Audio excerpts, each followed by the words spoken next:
Good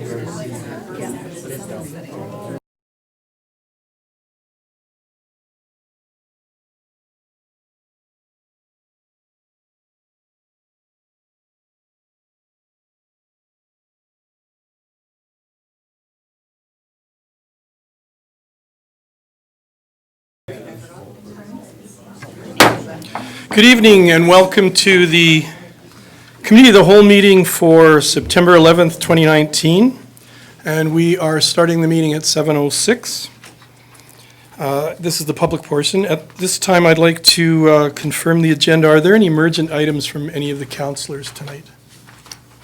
Seeing none, are there any from administration?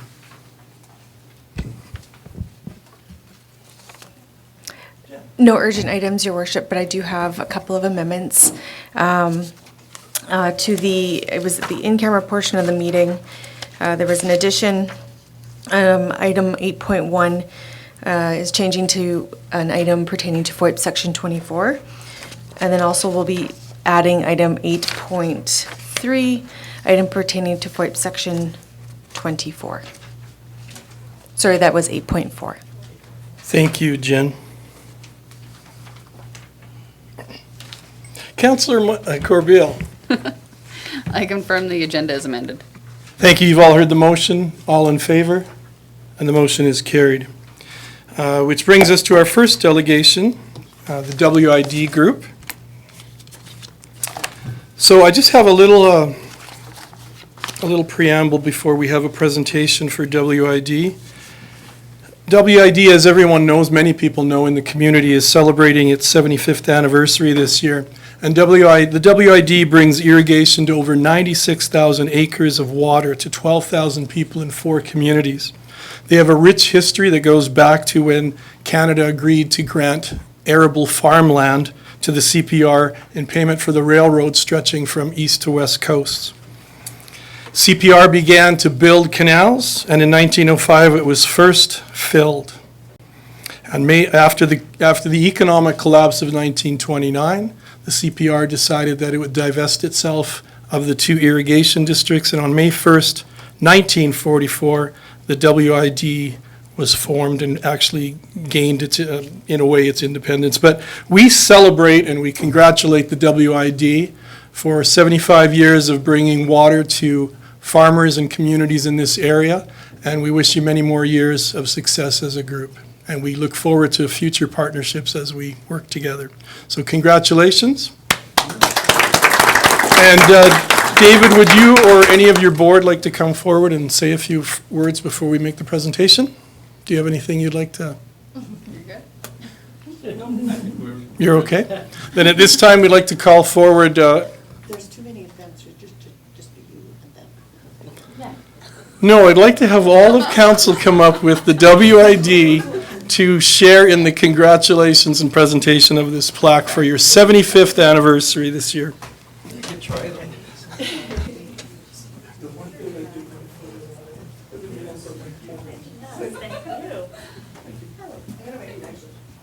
Thank you very much. Appreciate it.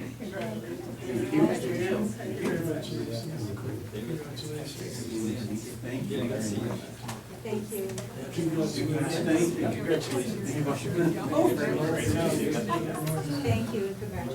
So, gentlemen, if you would like to come in here, say no. Thank you. Everywhere. Ty, you ready? Thank you. As ready as can be, Mayor. Like a turn like this.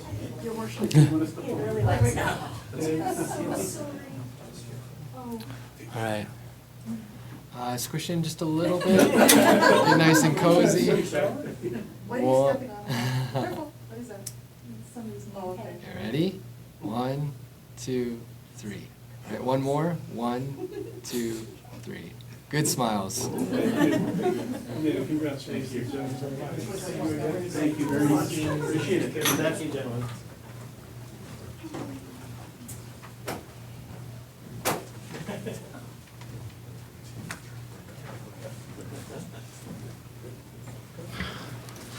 And thank you and congratulations again to WID. At this time, our next delegation is the Wheatland Crisis Society. So we welcome you, and if you wouldn't mind coming up to the the lectern podium area and introduce yourselves. We're ready to hear your presentation. And just to remind you, delegations have 10 minutes to present, and then after that, you may have questions or comments from councillors. And once again, welcome tonight. Your Worship and members of Council, thank you for accepting the Wheatland Crisis Society's request to attend your meeting this evening. My name is Wanda McGuinness, and I'm the Chief Executive Officer of the Society. I'm accompanied this evening by Wheatland Crisis Society Board Chair, Tracy Polowich. I'm honored to be speaking on behalf of a committed Board of Directors and a dedicated team of employees. I want to start by giving you some background on what and why the Wheatland Crisis Society contributes to this community. Wheatland Crisis Society's founders were true pioneers, recognizing that no person should accept abuse as a way of life. This vision has established the Society as a unique type of domestic violence organization, an organization whose principles and values are based on inclusivity, equality, generosity, care, and compassion. The Society continues to lead the community, province, and country in innovative programming. We're proud of the role we play in protecting all people from violence, regardless of gender identity or sexual orientation. I'd like to highlight the programs and services currently available with the Wheatland Crisis Society. Some you may not even know about. Each of them marks significant success as we shift the community's perspective on abuse. The Outreach program has workers traveling to families to assist them where they live. Outreach clients are able to access information, support, counseling, referrals, risk assessment, and safety planning. The Outreach program also supports families as they leave shelter, making the transition back into the community less stressful. This team becomes a bridge of support. Each worker has a comprehensive understanding of the resources available in the community that will best meet the challenges unique to each family. This year, the program was able to assist 134 people. The WCS Public Education Program is a true gem in Strathmore and 9 additional surrounding communities. The program encourages meaningful discussions about abuse and its impact on the community. An average of 200 people attend presentations each month. Programming has been expanded to support even more people by offering domestic violence in the workplace presentations. Every presentation has been well received in the community, and our commitment to ending abuse relies on the principle that education is a powerful change agent.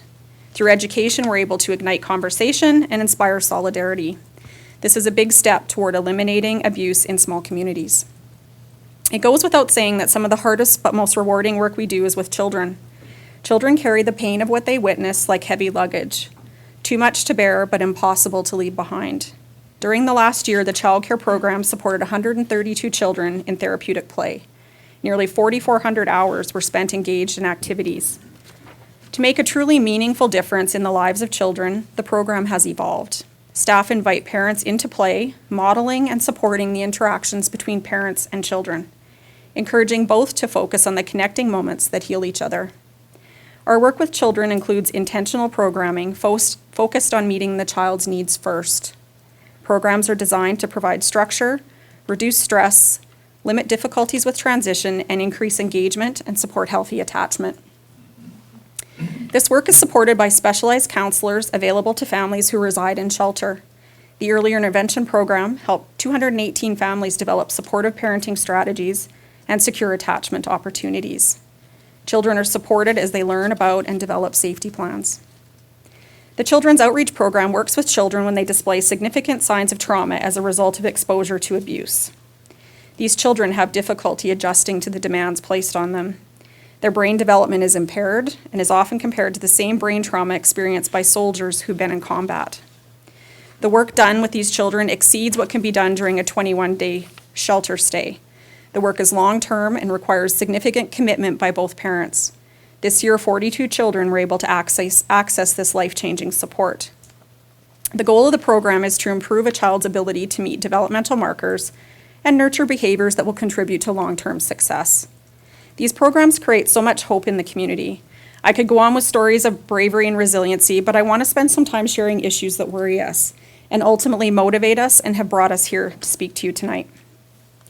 This year, 304 men, women, and children came to shelter. We're a 25-bed, 7-room shelter. This was one of the Wheatland Crisis Society's busiest years. As I stand before you today, there are 5 adults and 12 children in shelter. Each of these families provides valuable information about what domestic abuse looks like today. multi-generational trauma, poverty, discrimination, isolation, addictions, mental illness, honor-based violence, human trafficking, immigration, deportation, language barriers, guardianship, visitation, access to children. I could go on and on with the challenges families face. Often the first contact with the client is on the 24-hour crisis line. This phone line is a lifeline for those who call. The average call lasts 21 minutes, and for many, those 21 minutes will change their lives. For some, it means accessing the residential program. And 87% of our clients this year reported their shelter stay with the Wheatland Crisis Society as their first time in a domestic violence shelter. The clients are complex and the work is hard. There are more clients suffering with addictions, including fentanyl and methamphetamine use. This year, shelter staff witnessed 2 overdoses. Developments in technology present increased dangers, requiring staff to have an understanding of ways in which clients might be surveilled and the dangers that may present to everyone. This includes telephones, social media apps, and tracking devices. This year presented significant challenges in March when 2 men attended shelter and attempted to lure staff from the building in an attempt to gain entry and access a female staying there. 2 tracking devices were later found in her belongings. Increases in the number of clients experiencing mental health concerns, including suicide risk, has proven challenging. The services available in our community continue to be limited, requiring staff to acquire basic skills necessary to respond using mental health first aid and suicide intervention. There's also an increase in the number of new Canadians seeking refuge, resulting in a greater need for translation services. Staff have become well-versed in working over the phone with translators. They've also become proficient navigating immigration laws, temporary foreign worker visas, and in some cases, the devastating impact of deportation as sponsorship privileges are revoked. Every 2.5 days, a woman or child is killed in Canada as a result of domestic violence, and Alberta continues to report some of the highest numbers of domestic violence in the country. Shelter beds are full, and rural areas remain under-resourced. The Alberta Council of Women's Shelters released a report containing provincial data compiled from risk assessments completed in shelters across the province. The data is collected using the Danger Assessment Lethality tool, administered to every woman admitted to a shelter. The information revealed an increase in the severity of domestic violence incidents, where 65% of women were assessed to be at extreme risk of being murdered. This confirms more victims of abuse are facing violence that involves guns and manual strangulation than ever before. All WCS staff are trained to administer the danger assessment tool, and I can confirm that the data collected in Strathmore does not differ from that shared in this report. We have more domestic violence in our community now than we did a year ago, and the incidents are more violent and have the potential to be deadly. Adding to this worry are local RCMP detachments who are reporting a decrease in the incidence of domestic violence in the area. The numbers don't match. We're dealing with higher risk domestic violence incidents, and the police are not being called. Staff spend considerable time discussing safety and creating comprehensive safety plans that directly respond to the risk of each client. We cannot do this work alone. We need to collaborate as a community. We need to work together. It is a life and death situation. The number of emergency protection orders, Queen's Bench protection orders, and parenting orders that staff are supporting clients with has grown. This also requires specially trained staff who are equipped to support clients as they navigate the justice system. I think you will agree that these issues should worry us. Our communities have lost too many men, women, and children to domestic violence, and everything is telling us that we should use great caution as we move forward. Which leads me to why I'm here tonight. The Wheatland Crisis Society believes that the most effective way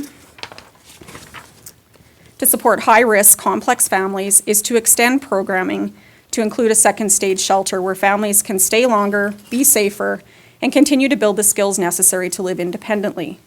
Second stage housing offers families an independent unit where they can live for up to 2 years. During this time, they're able to pursue training, education, find employment, continue counseling, and establish their informal support networks to further assure long-term success as they establish a life free from abuse. We've provided you with a detailed business case and executive summary, which provides the scope of this project.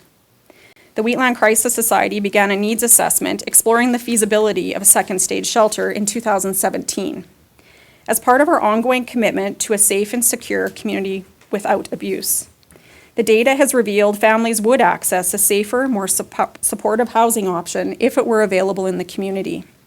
Strathmore remains one of the few communities in the province who continues to offer emergency shelter services without having a second stage strategy for families to transition to. Currently, the waitlist for families transitioning from shelter to affordable housing in the community is 1 year. They quite simply have no options. Our current inclusive programming model would make us the only second stage housing model willing to accommodate all people, regardless of gender. This creates immense opportunity in a competitive environment where innovation is a requirement. Earlier this year, we were able to visualize what a project of this magnitude might include, as we were invited to participate in the CSC Student Ignite competition.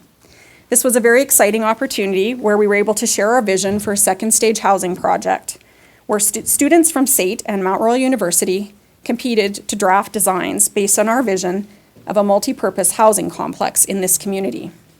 I would invite any of you who are interested in the designs to please come to the shelter and take a look. This experience further emphasized the importance of collaborating with other community organizations who also have a need for specialized housing options in this community. We need collaborative community partners who share the same need. We need investment of private enterprise, and we need supportive public participation. We know we're not alone in our interest to support those in need of safe, stable, affordable, and secure housing. We have so many ideas, and we're so motivated to pursue this project. We believe our concept offers opportunity to other community organizations that are working hard to find space and create community housing opportunities for our most vulnerable citizens. We want to explore relationships with groups committed to hospice care, senior support, services to those with disabilities, and subsidized housing initiatives. We all share the same commitment to providing supportive care to those in our community. The National Housing Strategy Guidelines highlight the importance of being part of a larger, innovative community collaboration. We believe, as an organization, the Wheatland Crisis Society has much to contribute. We've created a reputation provincially and nationally that acknowledges our role in innovation. We work hard to review efficiencies, respond to recommendations, and reinvent programs to ensure they meet the needs of an ever-changing community. So we come before you tonight with a very simple ask. We spent much of the last 2 years working in isolation to pursue the possibility of second stage shelter. And we know there are many conversations happening in this community around the need for housing. We're asking to be considered necessary participants in those conversations. We believe we have an ambitious goal, and we believe we'll be more successful if we move forward as a collaborative. Together, this community has the ability to put forth a project that demonstrates a community committed to housing for all, a project that is innovative, inclusive, and offers more permanent solutions to those who are homeless or in jeopardy of becoming homeless, a project that could become the standard for a community response in creating safer homes for all. Thank you. Thank you very much for your presentation. Councillors, do you have any questions or comments? Councillor Peterson. Councillor Sobel. Thank you. Thank you very much for that, some great information. One question that, or one issue that really caught my mind, of course, was the fact that you folks are getting more and more complaints, and the RCMP are reporting a decrease in occurrences. I'm curious as to whether or not there's an attempt on your group to encourage people to report incidents to police. Is that something that you actively try to encourage, perhaps? Absolutely. We're always trying to work very collaboratively with the RCMP and with victim services. Yeah, thank you. Thank you, Councillor Sobel. Councillor Peterson. Thank you very much, Your Worship. I really commend what you've accomplished to date and what you're attempting to accomplish in the future, and I can speak with experience to the collaborative mode in which you approach community, and I'm very appreciative of that. Recently, the Strathmore Overnight Shelter has begun a conversation, and at this point only a conversation, and also with regards to a different level of capacity, creating a different level of capacity for the emergency shelter clients that they are dealing with, and it is to provide that community-based long-term transitional care in a different model than what you're talking about, but nonetheless certainly would be worth a partnership in the future. And when you talk about a necessary participant, that you be a necessary participant, the other thing that, so are you interested in talking to potential developers as well? In Yes. terms of partnership? Yes. And finally, on the matter of Strathmore Overnight Shelter, I was systematically conducting a critical literature review that was aimed at establishing the current body of knowledge around victimization driven by addiction, because that is a book of business. And one of the things, I guess, that shocked me as I started to gather the information was how much evidence-based literature was coming out of both Western Canada and Europe on the increase of violence perpetrated against males, and still, I mean, we understand that victimization is largely female, murders are still there, we know those statistics, but it was shocking to me. It was a whole new area when I started to read about this and the level of non-reporting. And so it is a huge credit to you in the industry that you're in, that you are inclusive. And I can't highlight enough how rare that is.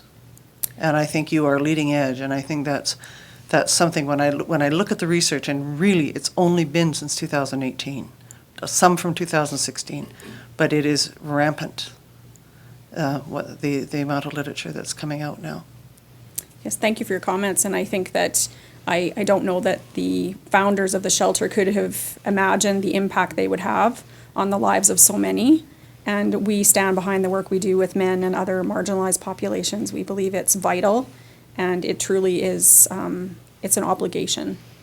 And when I speak to other people in your industry and tell them that this is a mandate of your shelter, they don't believe it. They are absolutely in disbelief and even kind of angry sometimes. So I just want to say that, you know, you are outliers in a really, really good way, and I think it's going to serve you well in going forward on this next stage. Thank you. Thank you. Thank you, Councillor Peterson. Deputy Mayor Montgomery. Thank you, Your Worship. Yeah, just to pick up on Councillor Peterson's point, I think it's amazing that we are, I mean, I happen to be in one of the places where there is a shelter such as yours operating that does offer, let's say, inclusive services. So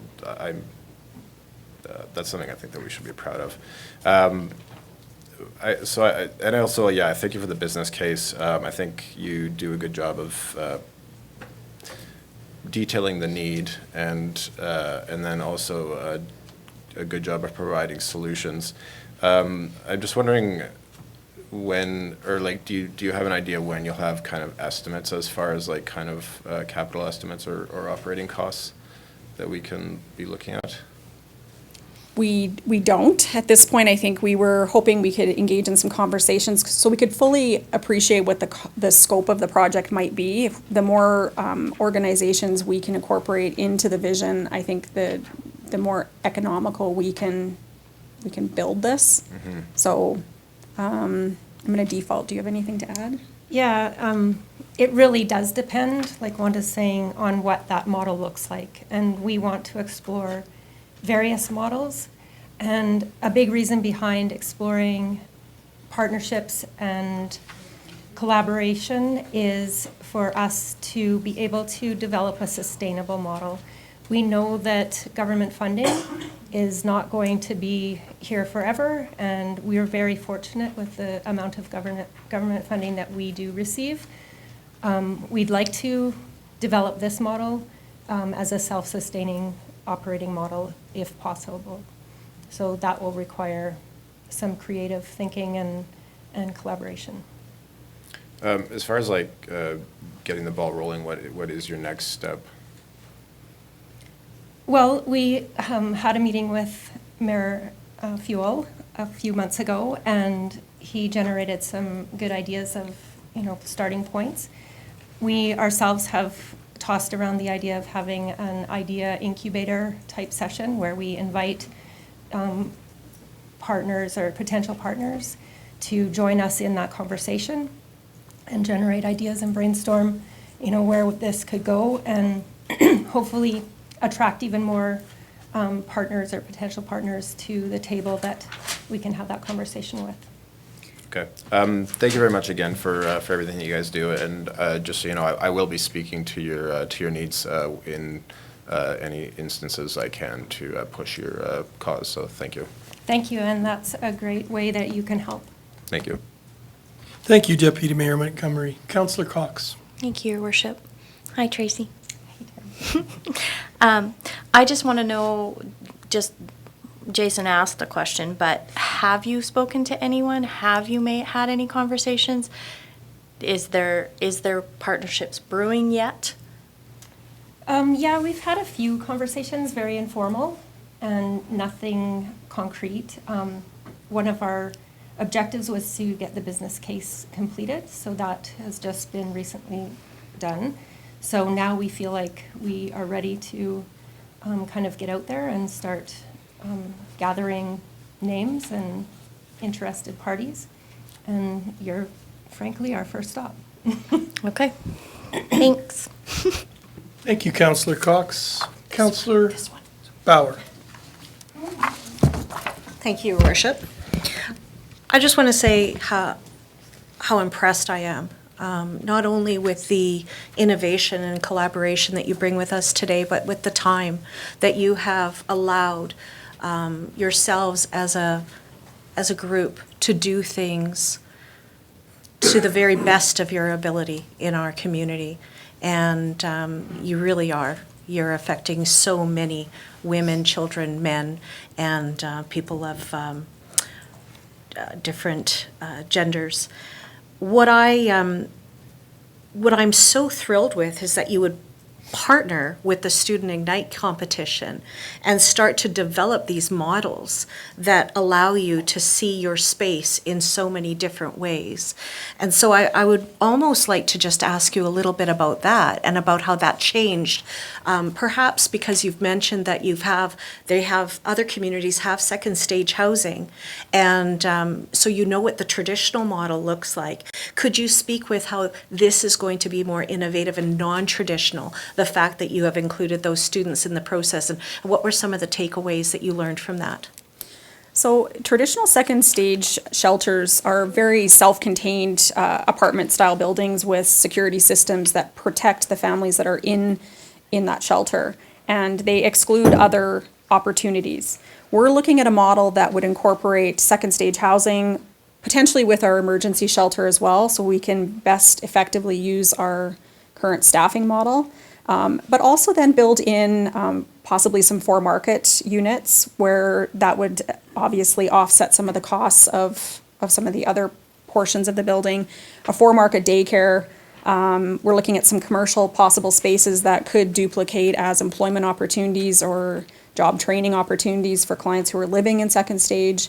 Obviously, we still need to take into consideration the security concerns of families who are residing with us, but we think that we can manage that, and we think that, offering the community a collaborative communal environment actually adds protection for the families. It creates more normalcy for them as they return to their everyday lives and become productive members of the community. So, I think honestly we're going to move away from a second stage model that further isolates families. I think bringing them back into the community and creating an environment that is real life is really important. And so the Student Ignite competition allowed us to kind of envision that. And the other thing they really brought to our attention is how do we expand units so that we're not sitting on a really big unit waiting for a big family to come and all we're having is small families.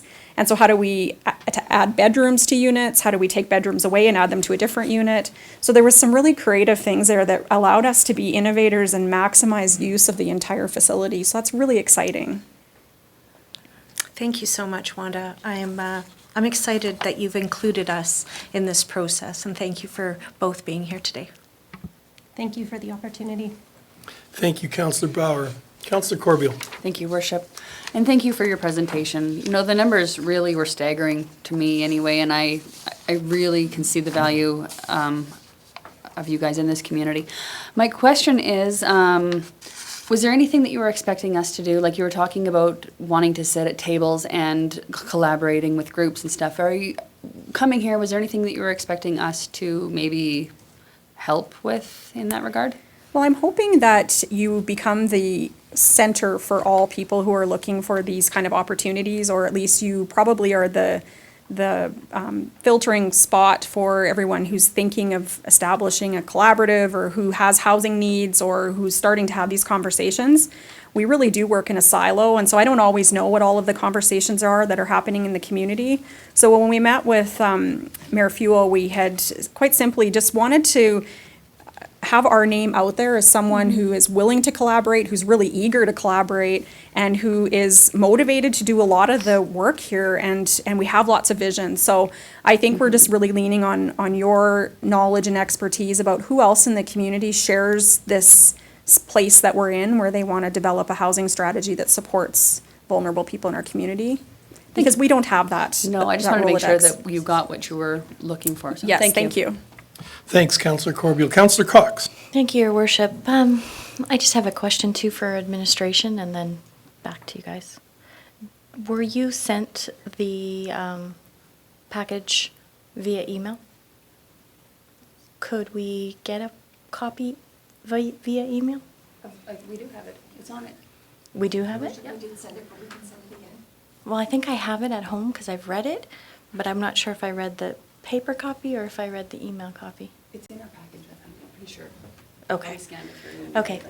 And then my next step is, do you have an email address that we can, if we do email your package to other people, could we include your email or Tracy's email so Yes. that they can contact you directly? Yes. And could I've brought a copy of our dashboard as well that has all of the statistical information for your reference. And I have some other cards, but I'll add this one here, and then I can leave more. wanna leave the whole package? Yeah, I'll leave the package. So the And email that is has on your there. email in there? Yes. Okay, excellent. Thank you. Thank you, Councillor Cox. Councillor Peterson.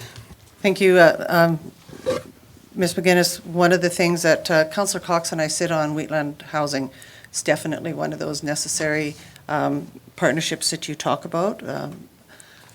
So we have asked for it to be included, while you're speaking to us tonight, we've asked for it to be included on our agenda tomorrow. And we've also sent out your information to builders that we know are interested in community-based collaborations. Thank you. Excellent. Thank you, Councillor Peterson. Any other comments or questions from council? I just have one for our administration.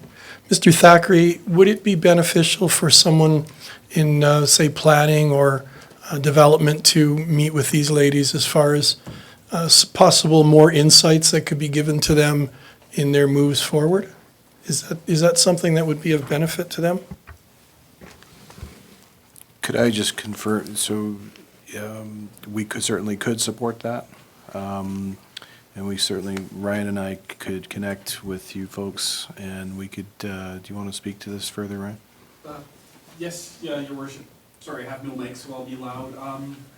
That is a great idea, and I'll direct Justin to outreach to this group, as well as several others, providing social housing as part of the municipal development plan discussions, and then even to talk about any other things we can do as we look at other bylaws moving forward. That's a great idea. As these groups aren't always sort of, oh, perfect, thank you. Are sometimes missed in consultation, so we'll make very sure they aren't. So we'll put Justin in touch with Thank your you. group. Yeah. Thank you. Thank you for that. And with this being your first step, what do you see as your step following this? What are your plans then? So I'm really excited to hear that you are going to start the conversation with Wheatland Housing.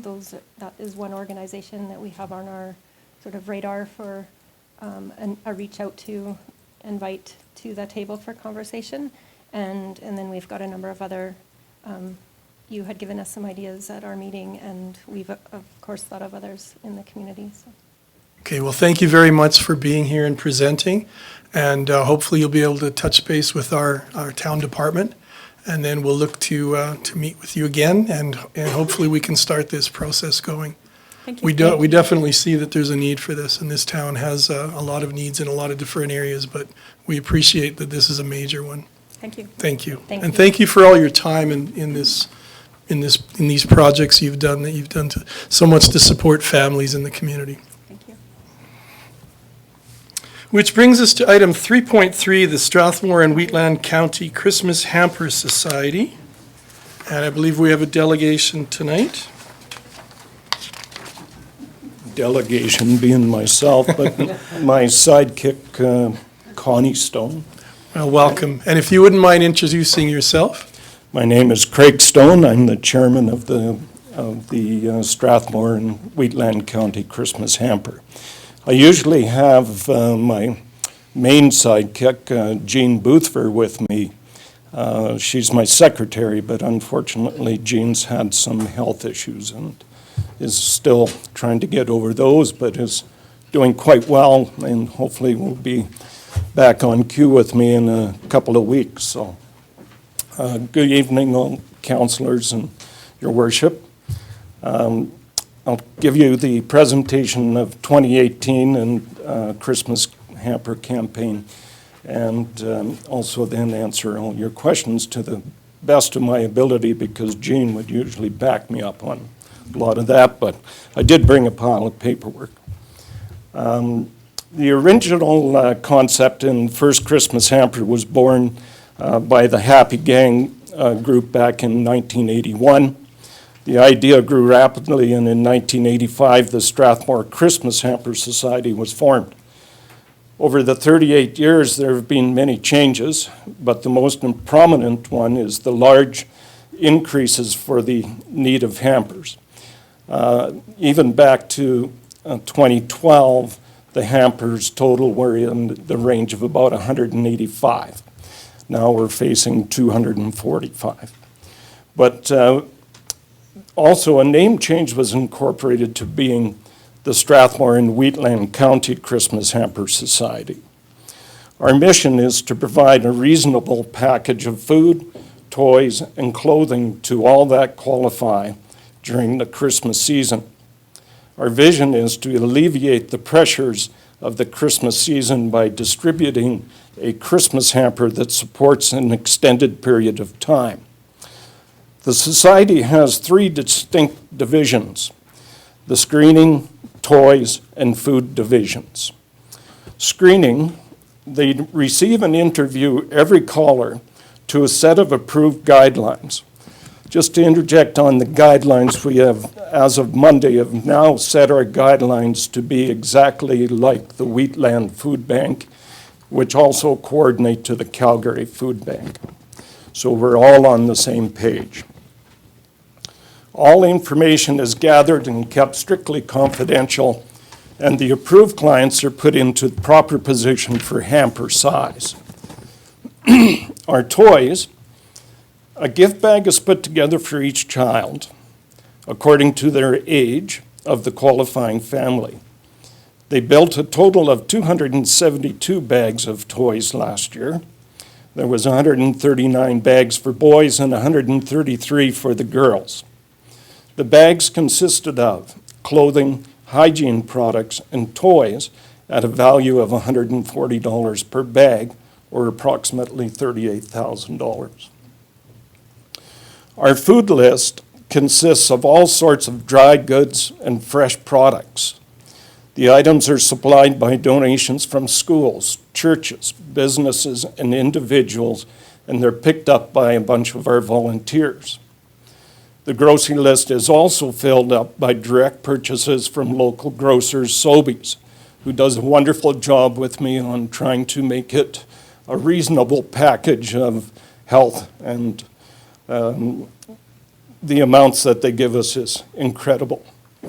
We also support other local businesses for the required products, meaning we support the grocers out in Hazard, Standard, Rockyford. We buy stuff from them. In 2018, we built a total of 245 food hampers. That's been pretty consistent for the past 3 years. 5 hamper clients failed to pick up their groceries. We were able to find deserving clients to give these to. Some of them go to the crisis center when we need people to pick up. So we've been helping those for about the last 3 years, 4 years since I've been on board. 174 hampers were for the 1 to 3 people. 66 were for 4 to 6 people, and 5 were for 7 and up. This had an approximate total food value of $106,000 distributed. It also is a fact that we also handled pretty close to 38,000 food items. All the stuff that is donated is also brought in and checked and then put on the shelves to make sure that they qualify to our food standards.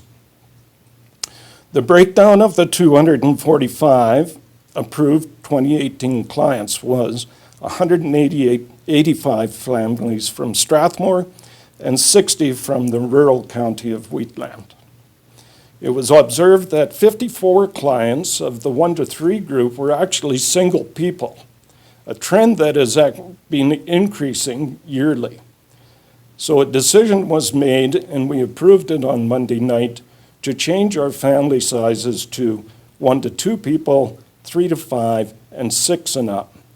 And this will provide a more fair and even distribution of all our food products. The following are many of the matters that we handled in 2018. We developed a communications coordinator person. This person developed our own website. It is christmashampersociety.com. It is up and running, and it is all current information if you want to look it up, which took a bit to do, but we are happy with the end result and also how much it was used. We see this as being a great tool for us in the future. This position also helped us to coordinate all advertising with local papers and radios. We were able to get e-transfers working this year to make donating easier. That's on our website. And also we secured credit cards to be able to buy and control our costs better. We are currently updating all our job descriptions.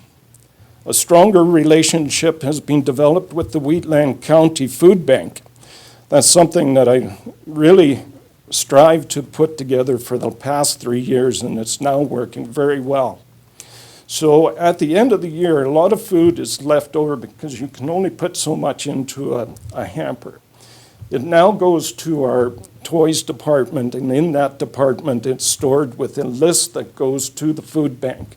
The food bank then knows that, because they have one of my personnel on the food bank side, they go over and they use it as a store. So when they're short peanut butter, they go there and they pick up some peanut butter. Hopefully by the end of the year, last year they emptied us right out.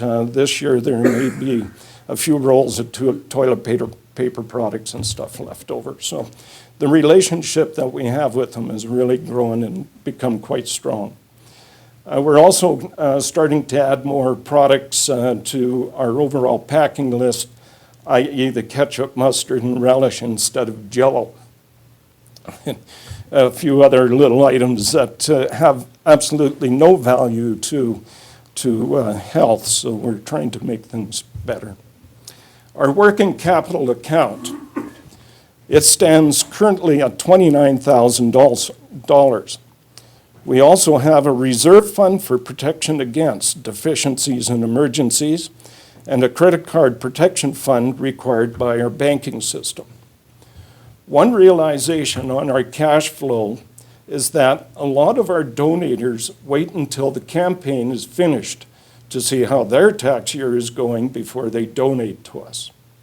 So then at the year end, this past June 30th, our working capital account appears to have a lot of excess money. This is not really the case, as we are always in a pay-it-forward situation. Also, we are working very hard at building a better budget model because we are taking that fact that money comes in after the campaign. And this year is going to even be better on our budget building. The donations this past year, 2018, which was an eye-opener, actual food items were down between 15 and 20%. Our cash donations were down approximately 10%. And yet our toys donations went up 30%. It didn't make any sense to us. But what that did to us was made us realize that critical things can happen. And if it hadn't been for being on top of it about 8 days before we started to put everything out, we would have been in a serious situation, because those numbers, those percentages actually equal between $20,000 and $25,000 difference. The town of Strathmore's involvement is very consistent until 2017. In that year, the CIF application did not get processed because it was misplaced.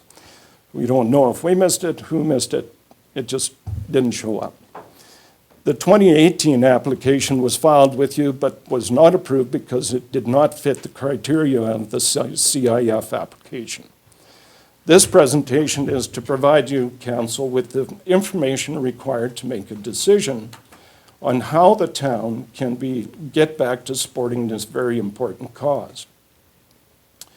The Wheatland County's donation for 2018 was $2,700. With 60 families from the county, that would be a $45 per family donation. If the town were to match the per family amount of the county, the donation would be in the amount of $8,100. This could be a one-time offer to recover from the past 2 years, but a motion to approve an annual amount of $5,000 would be very acceptable. I would also like to say that within the FCSS, both Wheatland and Strathmore, it's not written here, but it's critical that we have Strathmore FCS involved with us. They're a hub for us for receiving phone calls, for receiving checks, for receiving mail, for numerous items. It's been that way since, as far as I can see back in our literature, since about 2011, maybe 2010, from emails that I was able to look at. So it's imperative that we get and have the FCS people involved with the Christmas hamper. We are, no doubt, looking for people that would like to join the executive especially, and also directors and/or volunteers. We're constantly looking for vibrant people that want to commit some time. Our volunteer base is pretty good. We are in the range of about 400 people, but you know, that's on and off, and there's real high times when we do box days. There's up to 80 people come show up all at once, so it's quite hodgepodge. But we also put in about 2,500 hours last year of volunteer time to make this program work. I'd like to say thank you for letting me present that, and I will open myself up to questions, which I'm sure there will be, and I'll try and answer. Well, thank you for your presentation, Mr. Stone, and on behalf of council, I'd like to thank you for your time and your society's time, your wife, all the people who are involved in this, because we know that regular volunteerism, where people have to do a lot of the grinding, is a thing that's very difficult to achieve, and so we appreciate all the time and effort you've put in. Yeah, the involvement also, just so you know, it's so important to have the Christmas hamper, folks, because the Wheatland Food Bank actually gets a break from about the 15th of December through to the first week of January. The reason they do is because we take their place. We build the hampers, right? They shut down for the period because they know they've got us that are going to distribute these hampers. The hampers also range in what I figure is between 3 weeks and a month's worth of food product. The toys seems like a little excessive at $140 a bag, but when you put toques and coats and all that kind of thing, the actual toy for the child is in the range of $70, $80, just for, you know, information-wise. But Thank you for that. Councillor Cox. Thank you, Your Worship. I just have a quick question. At the very end, you said 2,500 hours. Yeah. Are you taking that and getting paid for that from the government via volunteer grants? No.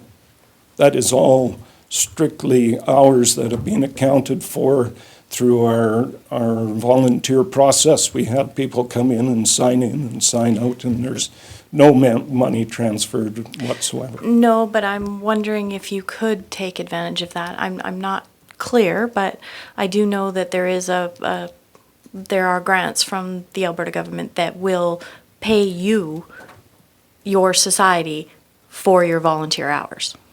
Really? My secretary is noting that for me. Thank Okay. you, Terry. Yeah. Thank you. Yeah, I'm not aware of that, I'm sorry, but. Okay. Thank you, Councillor Cox. Councillor Peterson. Thank you, Your Worship. If there are no other questions, I am ready with a motion. Okay. Thank you. So, Your Worship, I would move that council approve $5,000 in support to Strathmore Wheatland County Christmas Hamper Society for 2019, and that said funds be drawn from financial stabilization, and that the society provide a written letter of support from the society to the town of Strathmore, citing the society's agreement to establish a community-based collaborative memorandum of understanding to consider funding through future years. And if I might speak to Sure, the yes, that motion. would be great. So hearing what you said, first of all, I'd like to say that I do believe that under your leadership and the incredible amount of hours that you have gone a long way to healing a lot of years of misunderstanding between the two major agencies in our community that are looking at food security. One of the things that I'm passionate about is this whole idea of collaborative community building and getting those people that are providing a great Christmas for families and all the people that are involved in food security. And I hear you when you say that you need Strathmore Family Community Support Services and Wheatland Family Community Support Services. We would like to also talk to our administration about other people they see. I see Wheatland Community Crisis Shelter. They're one of the recipients of a lot of your goodwill, but they also have resources. The Strathmore Overnight Shelter is another one. So also getting considerable in donations, particularly in clothes, and then we could make sure that the good work that you've done with Wheatland Food Bank is reflected in all those kinds of agreements as well. So that's why I talk about that MOU, having that understanding, and it's not for council to decide, it's for the people who know the book of business to decide. And so if you wanted to speak to the motion too, I'd be happy to hear your comments. I'm more than happy. I'm very passionate about what I'm doing. There's some issues in my life that unfortunately I may be stepping down from this position this year, but it doesn't mean that I'm walking away, because I can't. I honestly can't walk away. I have got too much involved with it. It absolutely is heart-wrenching when you come and see what we do down there with the food and the people that you get to meet. But it's then when the clients come in and you have people breaking down because they can't imagine getting a month's worth of food, and they're a single mother with 4 children and all that stuff. It's heart-wrenching, but I also look at it as if we didn't do this, folks, and it was just the normal status quo food bank, I don't know what would happen. I think the crisis center would be going up, and all the other things would go up, because food is one thing. It satisfies people, it settles people. And so you can see I'm But so do passionate toys. about it. You know, those hampers that you give, as somebody who's worked in the industry for so many years and seen the results of your good work, you are part of that safety net that holds our community up. Yeah. And so many of us in our lives will fail and fall from time to time, but you know, that important strand of that safety net that you provide through the work that you do is absolutely I critical sure to our appreciate community. that. And I appreciate what you do, and I also want to say that other people that want to come to the table are you know, involved in the primary care network and in growing families and the ministerial association. I I think that there's a lot of opportunity to provide sustainable support going forward for this organization, and also to provide certainty for our taxpayers going forward as well. It would be a good partnership. There's a ton of information I was prepared to talk about, but I won't because there's a motion on the floor. But it's very well run. My predecessor, Mr. Collins, he was a lawyer. He set me up to be very successful, let's put it that way. And even the crisis money, that if we fail and things go wrong, there's an absolute reason and value that he researched all the way back to the United Kingdom on how to make sure that we're doing the right stuff. So it's backed up, and we've got a good thing going, and we want to keep it up, really. Thank you so much for your comments. Yes. Thank you, Councillor Peterson. We have Councillor Sobel. Thank you. Craig, thank you very much for your presentation, and thank you for your commitment and your passion to this project. It is humbling, and I thank you for you and your staff and your volunteers. So thank you for that. Yeah. So when I look at this, the first thing that came that has nagged me perhaps in regards to this is that we have two amazing organizations collecting food. I was not aware, and thank you for clearing this up, that the food hamper, Whelan food hamper, take the 2 weeks off. I wasn't aware, because I think just looking at it from a business point of view, or in a way that's perhaps more streamlined, it would be for them to look after all the food, and you folks to look after clothing and toys. And I'm so happy to hear that you guys are collaborating so well. Val But Shannon's. that would be, I think that would be such a great relationship. But if it's not going to work, it's not going to work. But It doesn't work, Councillor, because they do provide all the dry goods, canned goods, all that stuff that's on our shelves. We call it the 30,000 items. But they don't provide eggs, cheese, milk, potatoes, carrots, bread, all the fresh product. I bring an order in Okay. that day. They don't provide that. That's turkeys, hams. Every client gets a choice of a turkey or a ham, and courts and stuff there. I mean, they don't provide that. So there's no way that they could do what we do. The ag grounds where we are I have to figure out how to put another row in this year, because we simply have grown to the point where we need to figure out how to stack 35,000 items. It's quite amazing, but yeah. And thank you for that. I remember watching, and I may have even helped a little bit when Mr. Garrick was up at Crystal Ridge in one of his empty bays, filling Christmas baskets. So you guys have come a long way since then. We've come a long ways. Yeah. Thank you, Councillor Sobel. So I believe we have a motion on the floor. Is there any further discussion on the motion itself? Seeing none, I'll call the vote. All in favor? Opposed? And we've passed that unanimously, so thank you. I can sleep tonight. Yeah, well, that's good, because... I haven't for the last couple, so. Well, that's good, because you probably put in a lot of time and hours, obviously. I want to you. thank you, council thanks you for all the work you do in helping people who are struggling have a joyous Christmas, so thank you very much. Thank you so much, folks. Yeah. Which brings us to item 4, the confirmation of minutes. 4.1, adoption of the July 10th, 2019 Committee of the Whole meeting minutes. Deputy Mayor Montgomery. Oh. So I just noticed, just in the minutes, that it did not mention Councillor Cox at all. Yeah. Okay.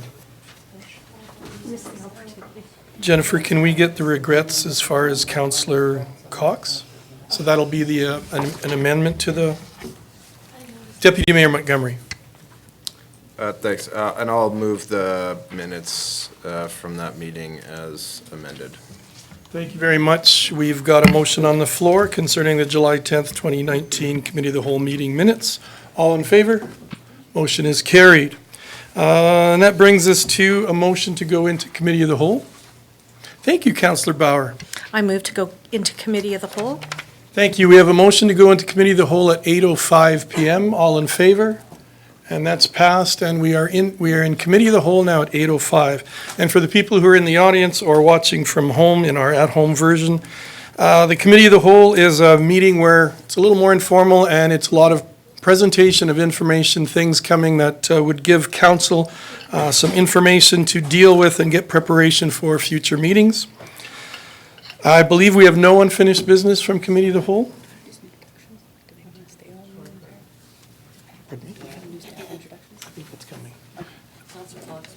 Councillor Cox?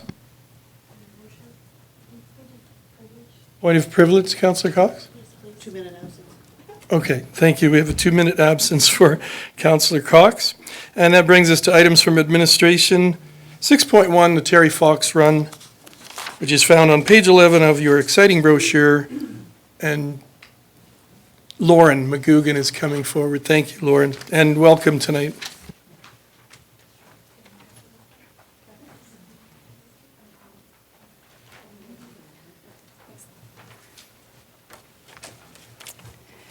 Good evening, Your Worship and Council. I'm here tonight to present on the Terry Fox Run. This year, the run is taking place Sunday, September 15th. Registration and welcoming remarks begin at 12:30 p.m., with the run beginning at 1 p.m. We recently had to relocate the run location to the Lambert Centre due to the Kinsman Park upgrades. Our goal this year is to raise $2,500 within Strathmore. To date, we've raised $1,065. We encourage people to register and donate at terryfox.ca. People can also register on the day of the event at the Lambert Centre. I would like to thank Council for volunteering their time to this great cause on Sunday. As a token of appreciation, I would like to give each member of Council a Terry Fox shirt.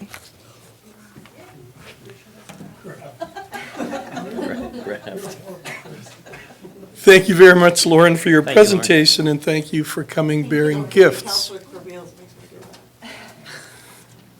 Thank you very much. Council, did you have any, Councillor Sobel, comments? Actually, yeah, Your Worship, I guess a question. I heard today through the grapevine, and I don't know if there's any truth to this, but although it's a Terry Fox Run, that anyone willing to walk would also be accepted? Absolutely. Yeah, walking, A little biking. tongue-in-cheek there, a little humor trying to Yeah. instill. No. But the fact is, I want people to know that everyone is welcome. Yeah, definitely. And we need people to come out and support this thing. We want to make this the best Terry Fox Run / walk / crawl, anything that we've ever had, so. Yeah. And the weather's beautiful, so thank you. Thanks for For sure. everything you're doing on it. Again, thank you for everything you're doing, Lauren, and if we're done at our little stations, we can just join in on the walk, even if we're far behind everybody else? Absolutely. That's okay? All Yeah, right, thank yeah, you. for sure. And we encourage everyone here and at home and people in the public that it's a great way to walk your dog, too. Bring them out for a little dog walk. That's what Denise is planning to do. Usually you volunteer me for all these things, to walk and things. Are there any other comments from council? Seeing none, thank you again for your presentation, and we look forward to being there on Sunday. And I want to thank all of our council who are able to make it that day for volunteering to give up part of your Sundays, and our staff and volunteers too. So this is exciting coming up. Thank you very much. Which brings us to item 6.2, Rogers Hometown Hockey, which is found on page 12. Mark Pretzlaff, welcome tonight, Mark. Thank you, Your Worship and Council.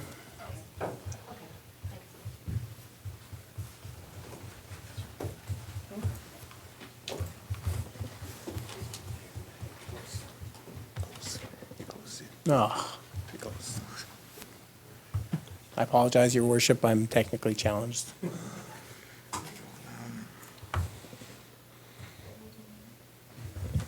Thank you, ma'am. Yep. While we're waiting, is part of the Protective Services presentation tonight to introduce new staff And If you want to do that, they can go. is that part of your presentation tonight then, Mr. West? Okay, yes. Well, is it, I just didn't want to wake you, but.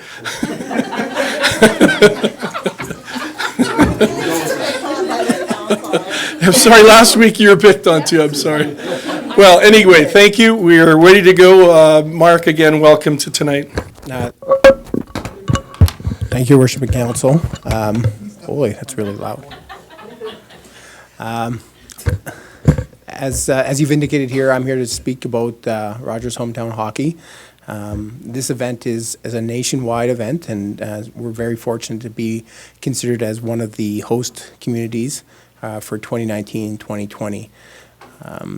As I mentioned, this is a nationwide event that's covered on Rogers Sportsnet with celebrities such as Ron McLean and Tara Sloan that will be visiting and spending time within our community. As you can see here through the presentation, there's significant community impact. We've had some very good dialogue with Strathmore Minor Hockey since we've kind of had the official word, and they are very excited about being a part of it. They've extended and looking to change some of their fundraising events to coincide with this, recognizing the significance of such an event within our community. Without going through many of the details, it's a 2-day event. You can see the travel schedule with representatives from Rogers Hometown Hockey coming into our town on Thursday and doing significant setup within our town. They'll be using our caterers. They'll be staying at our hotels, and this is all dollars that comes out of our significant financial, economic impacts to each community. Then the event actually begins on Saturday from 12 till 6. It is a street festival per se, with a lot of activities for families and with everything being free. The PowerPoint talks about some of those things in there. The event then wraps up at 6 o'clock and continues the next day. And then that's where it goes with live feeds nationwide to showcase what Strathmore is about and what makes our community unique. With any event, there are some financial implications. We've spoken to some of the other communities within that have previously hosted, whether it's Strathcona County, Airdrie, and Okotoks. And as a result of the timing of this event and this announcement, we're requesting that council approve $50,000 from the Financial Stabilization Fund to support the hosting obligations within this for this event. So, Your Worship of Council, I'm prepared to answer any questions if there's any. Thank you very much, Mark. Councillor Corbeil. Thank you, Your Worship. And thank you, Mark. I have a question. Do we have an estimate or a budget of what the $50,000 would go towards? We're working on that through the chair. We have an idea of what some of the security costs would be. We're looking at about $12,000 for security. That's required for security personnel, 3 or 4, including some people that would be overnight. We've got some of those numbers from what Strathcona County has provided, and we're looking to get some for what Okotoks and Airdrie has. So we're not talking apples to apples because obviously they're different communities and there's different dollars with that. Some of those costs would then also go towards RCMP. They're paying on overtime to be personal escorts for Ron McLean and Tara Sloan. That's part of all the hosting obligations. Then there's equipment rentals, Zoom booms, and forklifts that unfortunately we don't own as a town, and so it's necessary to support those sort of things with the move. So those are some of the costs, as well as security fencing and things like that. So we're working on developing a finalized budget once we have some of the better details from what Okotoks spent last year. And then my other question is, have we reached out even to, say, Strathmore Minor Hockey, since they would be a big one that would benefit from this, for volunteers and for even to partner or help with this event? Yes, we've reached out to them in terms of being a part. One of the elements of it is what they call a parade of champions. And Strathmore Minor Hockey has been very adamant that they want to be involved in both that aspect as well as volunteering for other elements of it. There's jobs and things like that are associated directly with Rogers Hometown Hockey that will be asking for community volunteers to fill roles that they need as well. So again, we're looking at, we know Strathmore has an ability to come out and really support these type of events and a long history of that. And I think minor hockey will be well inside to be a part of this. Absolutely. And my other branch from that is even with Strathmore Minor Hockey, I was hoping that maybe even some of them, I'm not saying owned, but even worked for placement or places with rentals or anything else that we need, and maybe we can get a little bit of a better deal. Yes, we haven't had that conversation to leverage any of those relationships that we've built over time. But again, once we have some of the better details from Okotoks in terms of what some of the requirements are, as well as from Rogers, then we'll be able to start to leverage the relationships we built and hopefully been able to keep that number at a fiscally responsible. Yeah, thank you. Thank you very much, Councillor Corbeil. Councillor Cox? Thank you, Your Worship. Hello, Mark. Hi. I read through your package, and I had a question, because I'm assuming that you know where it's going to be held, but under site requirements, it's a pretty big space, and it says flat concrete or asphalt, and I'm like, where is that going to be? So in early August, right actually after the parade, Rogers flew out here and did a site tour of the town. We've identified a couple locations. The primary one that we focused on for their attention was right in front of the Family Center, Civic Center, and things like that. That's adequate paved space for their needs. Yeah. Okay. Lots of significant parking. We're able to leverage onto the curling rink on one side and the high school on the other. You're right, it does limit with the paved or gravel areas. One of the other advantage of going up there is it's right before Christmas. The celebration of lights is going on, so it's an excellent backdrop from the Ag Society, we've also spoke to about participating in this event in some capacity.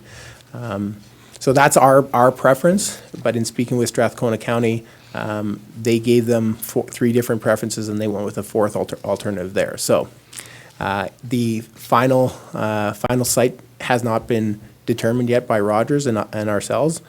But again, as you've referenced, there's not many places that have the site requirements in town that work, so.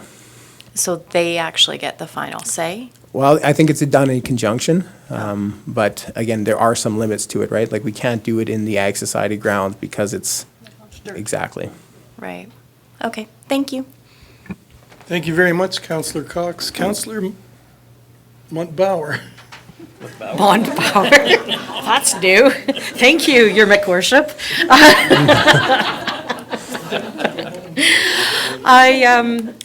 I just want to express my excitement. I don't know if anyone has had an opportunity to go on social media or listen to the radio today, but there is already a little rumble where people are like, whoa, this is cool. And it is very cool. So yes, we have to decide if we're going to spend this money here, but this is a great opportunity for our town. You said in your package that the estimated economic impact is $1 million, and I verified that and went through, and since statistics back to 2013, Wolfville, Nova Scotia, Vernon, BC, St. John's, Newfoundland, Sarnia, Ontario, Leduc, Alberta, all of them said that they experienced in excess of $1 million of economic impact. So this is exciting, especially now in this province, here, right now, where people are hurting.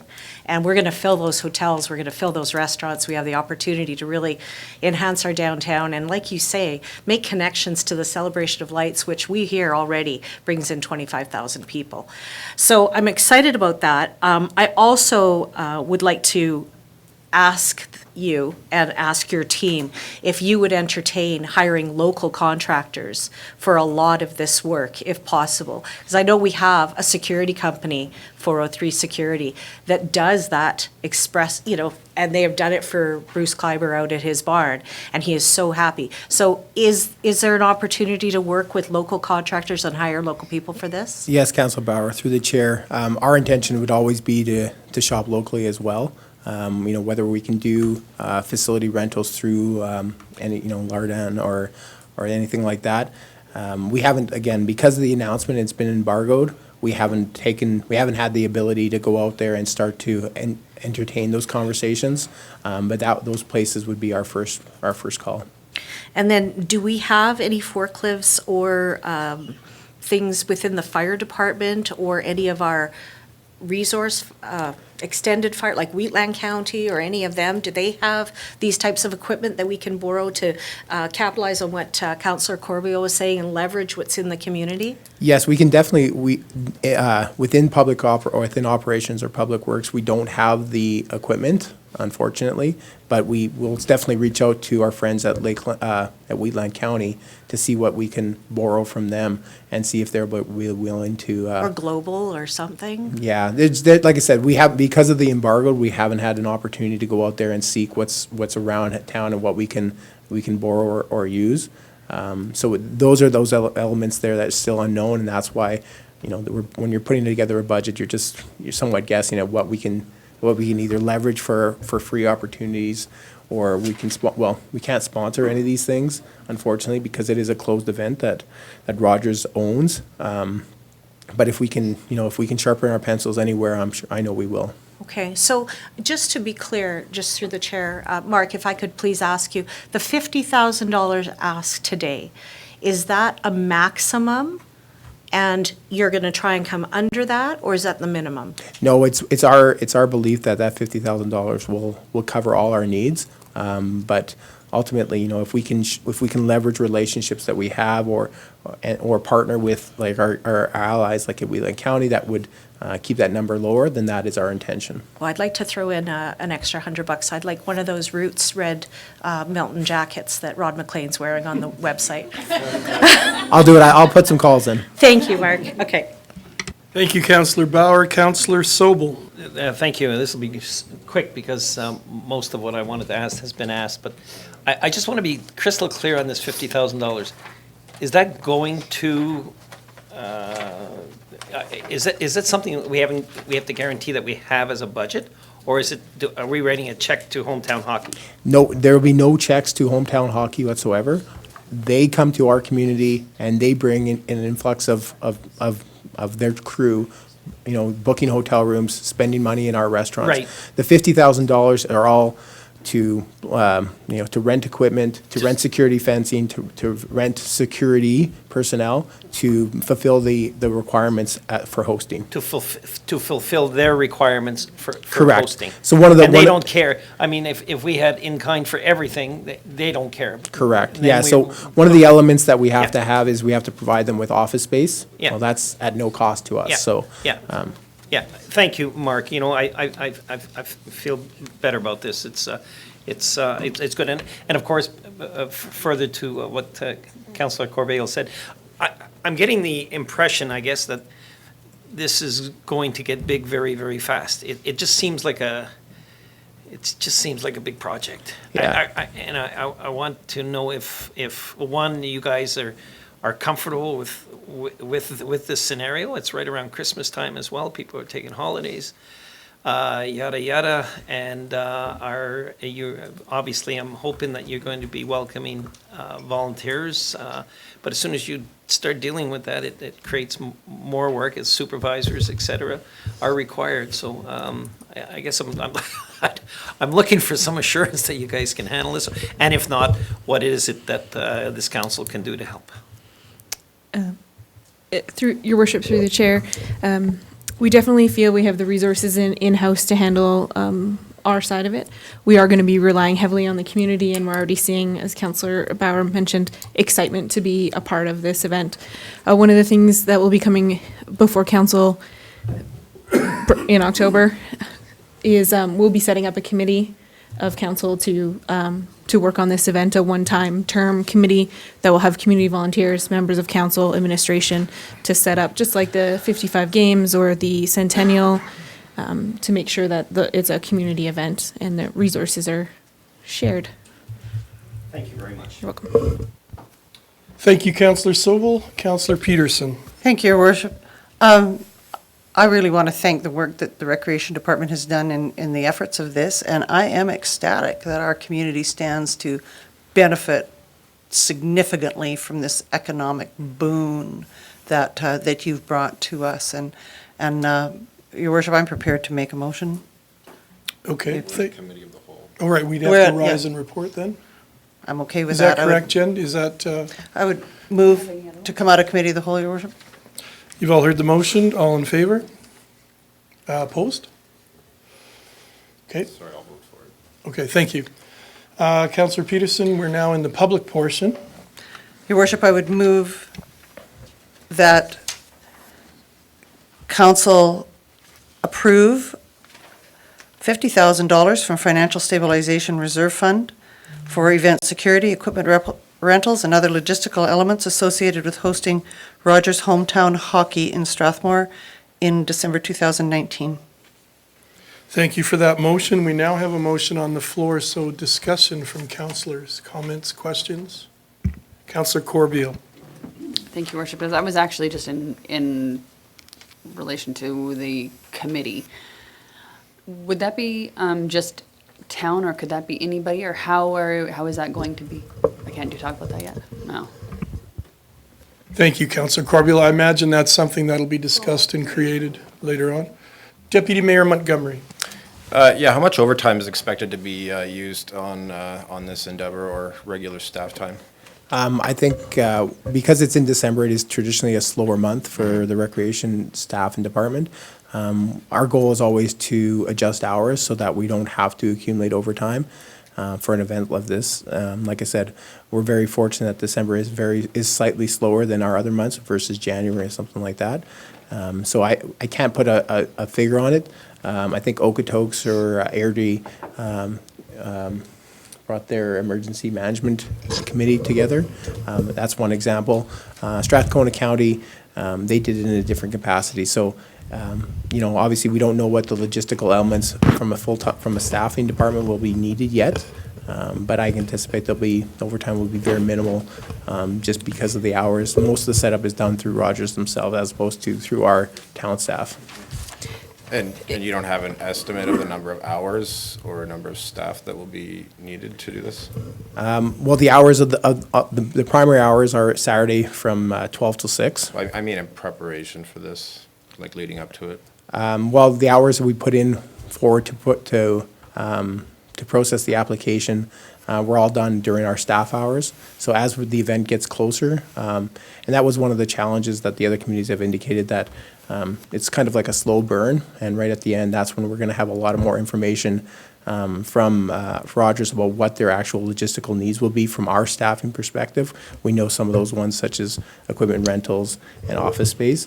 But we're very fortunate that those communities such as Okotoks and Airdrie have really shared a lot of information as to what we can expect. And once we have a better chance of reconnecting with them, then we'll have a better idea of the hard hours that the staff are needed. Tracy wants to speak. Thank you. Tracy, did you want to weigh in? Thank you, Your Worship. Our policy with all special events is to minimize overtime. We flex our hours and ensure that anyone who's working evenings or weekends for events are taking time off during the work to ensure that overtime is not accumulated. It is easy to plan around that, knowing that the event is so far away. The one caveat to that will be around snow removal. We're required to ensure that snow is removed off that site, and so either on-call or overtime or contracted services will be required for that weekend to ensure that that part of our contract is met. And so from our point of view, that would be the only risk of overtime, would be around weather. Thank you. And just for the public, I guess, this is available in the public agenda that is available online or in these meetings. And the quote that I'd like to read is, "Without appropriate funding to service the agreement, administration would be unable to fulfill the hosting agreement of Rogers Hometown Hockey, and therefore would have to terminate the agreement, which would have serious political and potential legal ramifications." Mark, would you mind explaining those legal ramifications for us? Well, I can't in detail. We'd have to go through the contract in terms of the ramifications for terminating it. In terms of the political ramifications, the press release has gone wide nationally. So I can only imagine what Rogers would indicate if they have to do a change or a correction to their hometown hockey schedule. There's significant factors involved in choosing us as a hometown hockey community, as well as selecting that in partnership with the NHL schedule. That's the reason why we're given that date, because it matches with the Calgary Flames game. So obviously I can't, like I said, I can't speak for the political ramifications, and the legal ones. We'd have to explore what that would mean to us. But basically, if we don't kind of put up this money, then the town could potentially be sued for some sort of whatever implications that Rogers would like to. James, did you have a comment to address Deputy Mayor's concerns? Turn off your mic. Oh, your mic, sorry. James? If it would be helpful for council, I'd rather have the document in front of council so we can speak with authority on it. It's really wouldn't be appropriate for me to or staff to comment on it at this time, but we're certainly prepared to advise council of the impact and what that could look like, and if there is any questions and so forth. Thank you. Deputy Mayor Montgomery. Yeah, it would seem to me that we should know what the implications are before we agree to do this. However, I believe we're kind of at the point now where there's a bit of our gun to our heads. So, it seems like there's not kind of much direction to go. Thanks. Thank you, Deputy Mayor Montgomery. Councillor Peterson? Thank you, Worship. In closing debate, on this discussion, I would just like to say that I don't feel like there's a gun being held to my head in any way, shape, or form. When Recreation brought this to us, I had the same opportunity as anybody else on this council to go in and do the diligent research available to find out what other communities had spent, what the ramifications of that spending was, what was brought into community as a result of the work of Rogers Hometown Hockey. I am fundamentally convinced that the economic return on this is significant, and that we are incredibly fortunate to be in this environment right now, and that the $50,000 that this community will spend on this will bring such an amount of business to our restaurants, to our downtown businesses, to our ranch market businesses, to our hotels and motels in this community. $50,000 is a pittance to what this stands to bring to our community. So in no way, shape, or form is a gun being held to my head tonight, and I resent that. And I am more than happy to vote in favor of this motion, and I hope that other council feel the same. Thank you. And before we continue, I think we all agree that this is going to bring a lot to our community, and I think we all are aware that there were some speed bumps that we endured or that we have just recently gone through in the process. And I think as a relatively new council, I know we've been in almost 2 years now, but there's still so much to learn. And with our administration, I think we all can agree that there were some blips along the way. Hopefully we can live and learn from these. And we're the type of council that puts our heads together and comes forward. So I'm hoping that we can continue to do that in this. Councillor Cox, and then we'll go to Deputy Mayor Montgomery. Thank you, Your Worship. I also want to. Sorry, you had a motion then, or you had a comment to close discussion? Is that what you were about to say? Point of order? Okay, so then at that point, do we call the motion then? So the person who brought, just for people at home, I guess, and for me, who's still learning, we had a motion come forward from Councillor Peterson. We had discussion, and then she closed discussion. So at this point, we have to call the motion and call a vote for the motion on the floor. So, council, you've all heard the motion on the floor, and all in favor? Opposed? So we have 6-1 in favor of the motion. Thank you very much, Mark, for your presentation, and for all people who were here tonight and offered their opinions and their input. And again, thank you to council for bringing forward all of your concerns and your comments as we move forward. That's the best way we can work as a team, is to air everything that we feel and be still respectful of each other. So I appreciate all of that. That brings us to item 6.3, Protective Services September update. Mr. Trent West, our Chief Trent West, you're here tonight. My apologies. Your worship. Jennifer. Your worship, perhaps council would like to move back into committee. Yes, thank you. I would so move to come back into committee, Your Worship. So we have a motion to come back into committee of the whole from the public portion. Thank you very much for that, Jennifer and Councillor Peterson. You've all heard the motion to go back into committee of the whole. All in favor? And we're back in committee of the whole. Welcome, Chief West, and we look forward to your presentation and your comments in your update to us. Yeah.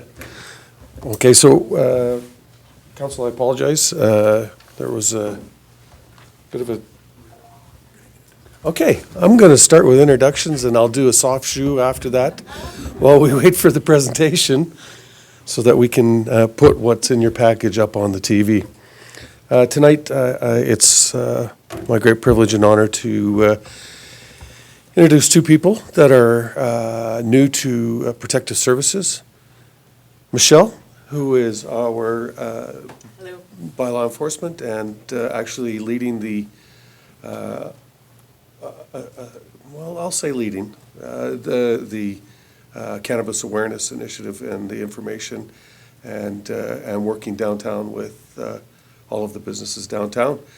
She's with us full-time to the end of the year, and then at that point in time, her position converts back to .5, which is the original position. But from now till the end of the year, because we have grant funding to support that, Michelle is with us all day, every day. And so... Councillor Bauer, did you want to ask that question? Would you please introduce her with the first and last name? I would love to, Councillor, but I have to admit that I have forgot her last name. Completely, and so my hands are in my pocket right now.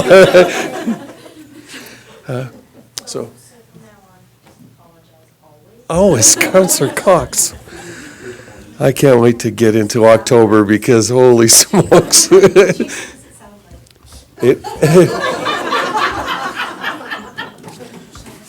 I'm glad we're in camera. No, we're not in camera. Penner, yes, Michelle Penner. Carry on, Chief. Thank you. No, I have nothing further to say. Yes, and welcome very much. Welcome to our staff. Okay. Thank you, buddy. Excellent. I do have one more introduction, but I'm not sure I even want to go there. So my second introduction this evening is the new Deputy Chief of Operations for the Fire Department. Thank you, Matt. Many of you already know her, so this is just the formal process of an introduction to council for this individual. You've had presentations from her as it related to our regional partnership with emergency management, and I'm quite honored, excited, and pleased to introduce Judy Unsworth to the fire service and to the town of Strathmore. Okay, now the presentation. Council, I'll go through the presentation that you have. This is our second quarterly update for Protective Services, and we focus this one mostly on municipal enforcement. We wanted to share some of the successes of this year. Some of the we promised we were going to try, and we want to share with you some of our exciting outcomes, as well as things that we've been working on to really strengthen and develop a culture in municipal enforcement that is about support and education before enforcement. So you'll see, I'm going to actually ask Michael to come up, and he can stand beside me here and add to either my pain and suffering or the success of this presentation. Don't take us down, okay? Don't talk to Councillor Cox. You'll be in trouble, guaranteed. Okay, we should have prepped this beforehand. I knew her last name. So I should see, if that slide would have been up, I would have known Michelle's last name too. Look at that. So Michelle's been a great impact to the department, and she's really helped out, not just with the cannabis and the smoking education, but also in a lot of the foot and bike patrol activities. Some of the things that have things that have supported the department are things like the body cameras that all of the members are wearing now during their activities in the field. What we've been told and what we've seen is that it has a calming effect when calm really needs to occur. When people realize that there is an interaction that's being recorded, their nature and demeanor and the way that they treat our officers, unfortunately, completely changes to the better. Fortunately, it changes to the better, because unfortunately, it wasn't very good in the outset of that conversation. We also have in-car cameras, so when they make traffic stops, when they're in their cars, those are also automatically recorded as soon as they turn on their lights.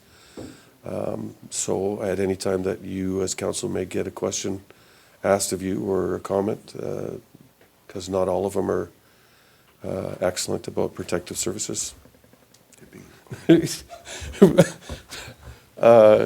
We have camera footage and the ability to review the tapes and yeah, not just for our actions and interactions with the public, but also their interaction with the staff.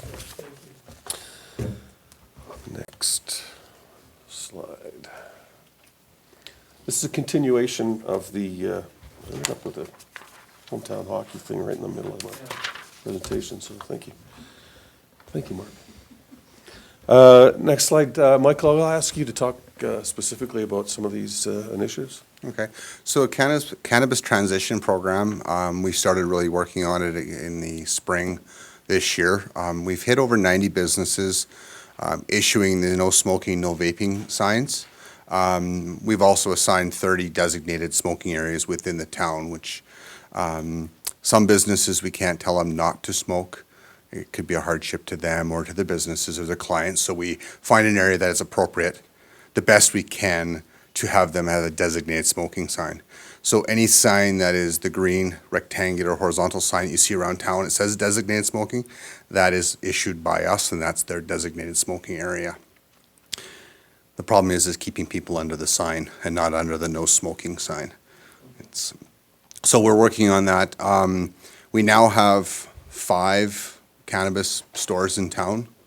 Michelle is going to each of them, introducing herself. We've all gone there at one point in time to see how their business runs, see how they operate, just generally introduce ourselves.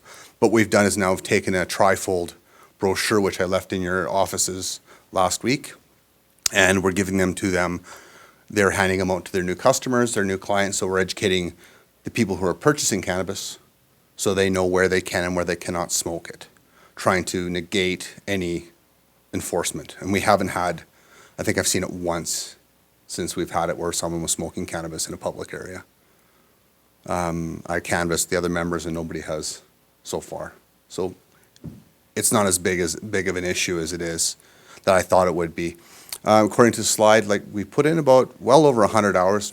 It's probably more than 120 now, just in education. Education, my approach was, let's educate, do a soft approach, to work with people to get them to comply, give them everything they need to comply, and then we'll work into the stage of enforcement if we have to. Okay, thank you. We've also purchased a stockpile of signs. So we have a stockpile. I've ordered more, so we're going to have a significant amount of signs in stock that we could give new businesses, replace ones that have been vandalized and or stolen, which hasn't happened yet. The trifold smoking is a smoking, vaping, marijuana or cannabis education brochure on our bylaw and the provincial law as well. And that's it for the cannabis, so it's up to you, Chief. So some of the other things that we talked about for municipal enforcement once we became fully staffed was things like foot patrols and bike patrols. We're doing those now on a infrequent basis right now, but we are doing those, and we'll continue to grow that program with our focus being in the downtown 2nd Ave, 3rd Ave, Kinsman Park, Waddy Lane in and around downtown. Handicap parking, hydrant parking, all of the issues around parking have been with Ryan's group, and the new painting of the curbs has been very helpful in reducing the complaints, as well as helping people to understand the importance, because the color coding has been really good as well. And we're going to work on trying to expand some of that in the future, because there's some other areas that where interconnecting pathway systems come out onto a sidewalk, and people are parking right across that, where the path continues across the road. So there's a few other things that we found, but we're going to work on continuing to grow that program with Ryan's department. Emergency management, the pamphlets and booklets are out in throughout the community. We'd like to thank the Scouts for the delivery of all those pamphlets. They did a great job, and we really appreciate their service. We only have the apartment buildings and the condos that require us to have approved access. So Catherine is looking after making sure that all of those are addressed. Anybody out there that has not received one, please contact the fire hall, or Catherine at the fire hall, and she'll make sure that you get one, but you should have had one delivered and hung on your door. We've got an exercise that is being planned for March of next year for emergency social services with our partners, and that's in the planning stages right now, so that's why we mentioned that. I do want to mention briefly that we did have the exercise, which was previously reported on before the rodeo, and we had a lot of learnings from that, and we are implementing many of those learnings up to and including Friday's senior managers meeting. And then our partnership with Wheatland Regional Emergency Management Partnership, we are unclear at this time where we're at. Our last step was that we would all be moving forward to council with recommendations on the bylaw and the structure of the advisory committee, as I mentioned to the town's emergency advisory committee this morning in our regular committee meeting.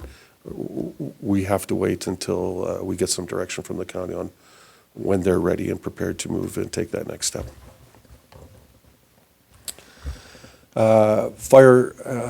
Fire, we want to tell you about the summer camps. We're going to bring the kids in again like we did last year. We're planning on doing that October the 8th, I believe, is the date that we're working towards. We tried for 3 camps. We didn't have the success with the cadets, so we'll continue to work with the schools to work on a summer cadet camp. We had a great time. I guess we were busy working, I should say. For the kids camp, the 9 to 11, we had 24 just amazing, great kids, and we had a blast with them. They taught many of us how to dance and do different things, and they made us feel old. Captain Alexander said that we were going to go for PT and run around Kinsman Lake, and one of the young ladies that is going to come in October said, "Can you?" He's like, poor Eric, just, what? Okay. And then we had the youth camp, 12 to 14. We didn't have as many, but we had a great camp. And we think that the kids really had 2 great weeks. So I have some new numbers from that. But in 2018, we had 346 calls. By the end of October, we had, or August, we had those numbers. So we estimated to the end of that year, end of this year.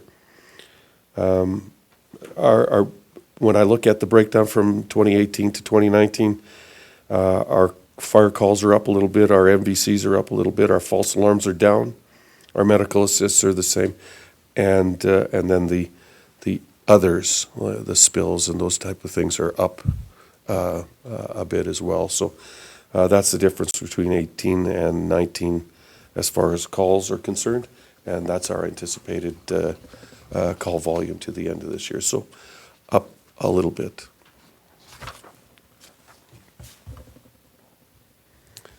Thank you, Council, and I am open for any questions. Thank you very much, Chief. Are there any questions or comments? Councillor Sobel? Thank you, Your Worship. So I'm glad you started with municipal enforcement because they were certainly working hard. You can see from what's going on here that there's been a lot of successes already this year. I never want to try to use this opportunity to bring up more issues. So these aren't issues, but they're more questions as to where you folks are going in regards to a couple of specific areas that I'm interested in. And one is in regards to sidewalk clearing. Went down from 30 in 18 to 20 in 19. And I'm not really interested in numbers as much as I am in regards to what that pertains to. And obviously, it's not going to be snow clearing. So I'm hoping that I know what this is, but I'll let you tell me. In sidewalk clearing, that one is strictly related to snow clearing. Those stats. So these are to July? They're to July, but it was January, February, March. Okay, I'm sorry. I thought they were July complaints. No, they were up to July.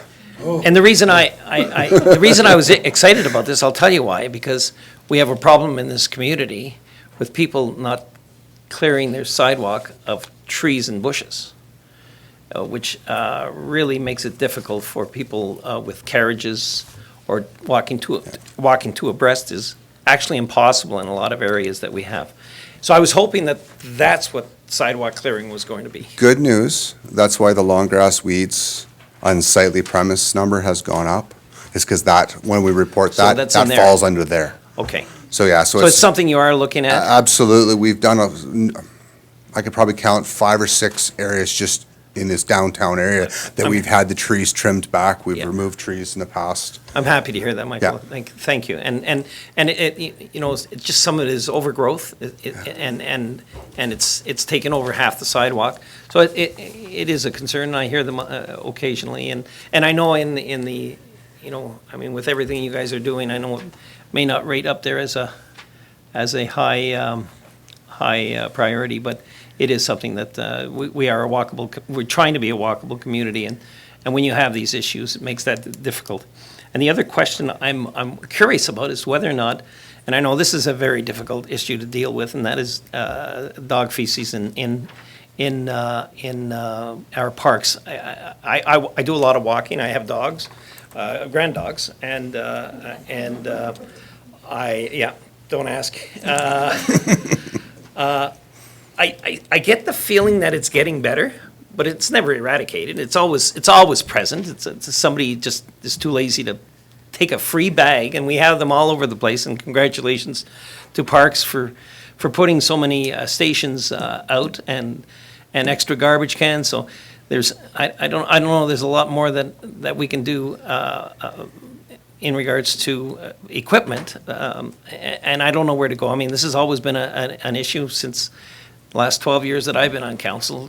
This has been an issue raised on a regular basis. Do you have any insight as to where you might want to go, or? We've done surveillance. Like, we have actually sat away Good from on it with you. binoculars and watched the dog park and other areas. you. And it's hard to tell whether the dog is urinating or defecating sometimes. I know. So It's a difficult one. it's really difficult. You go there and, well, you can't prove it. So if we see it, we've dealt with it.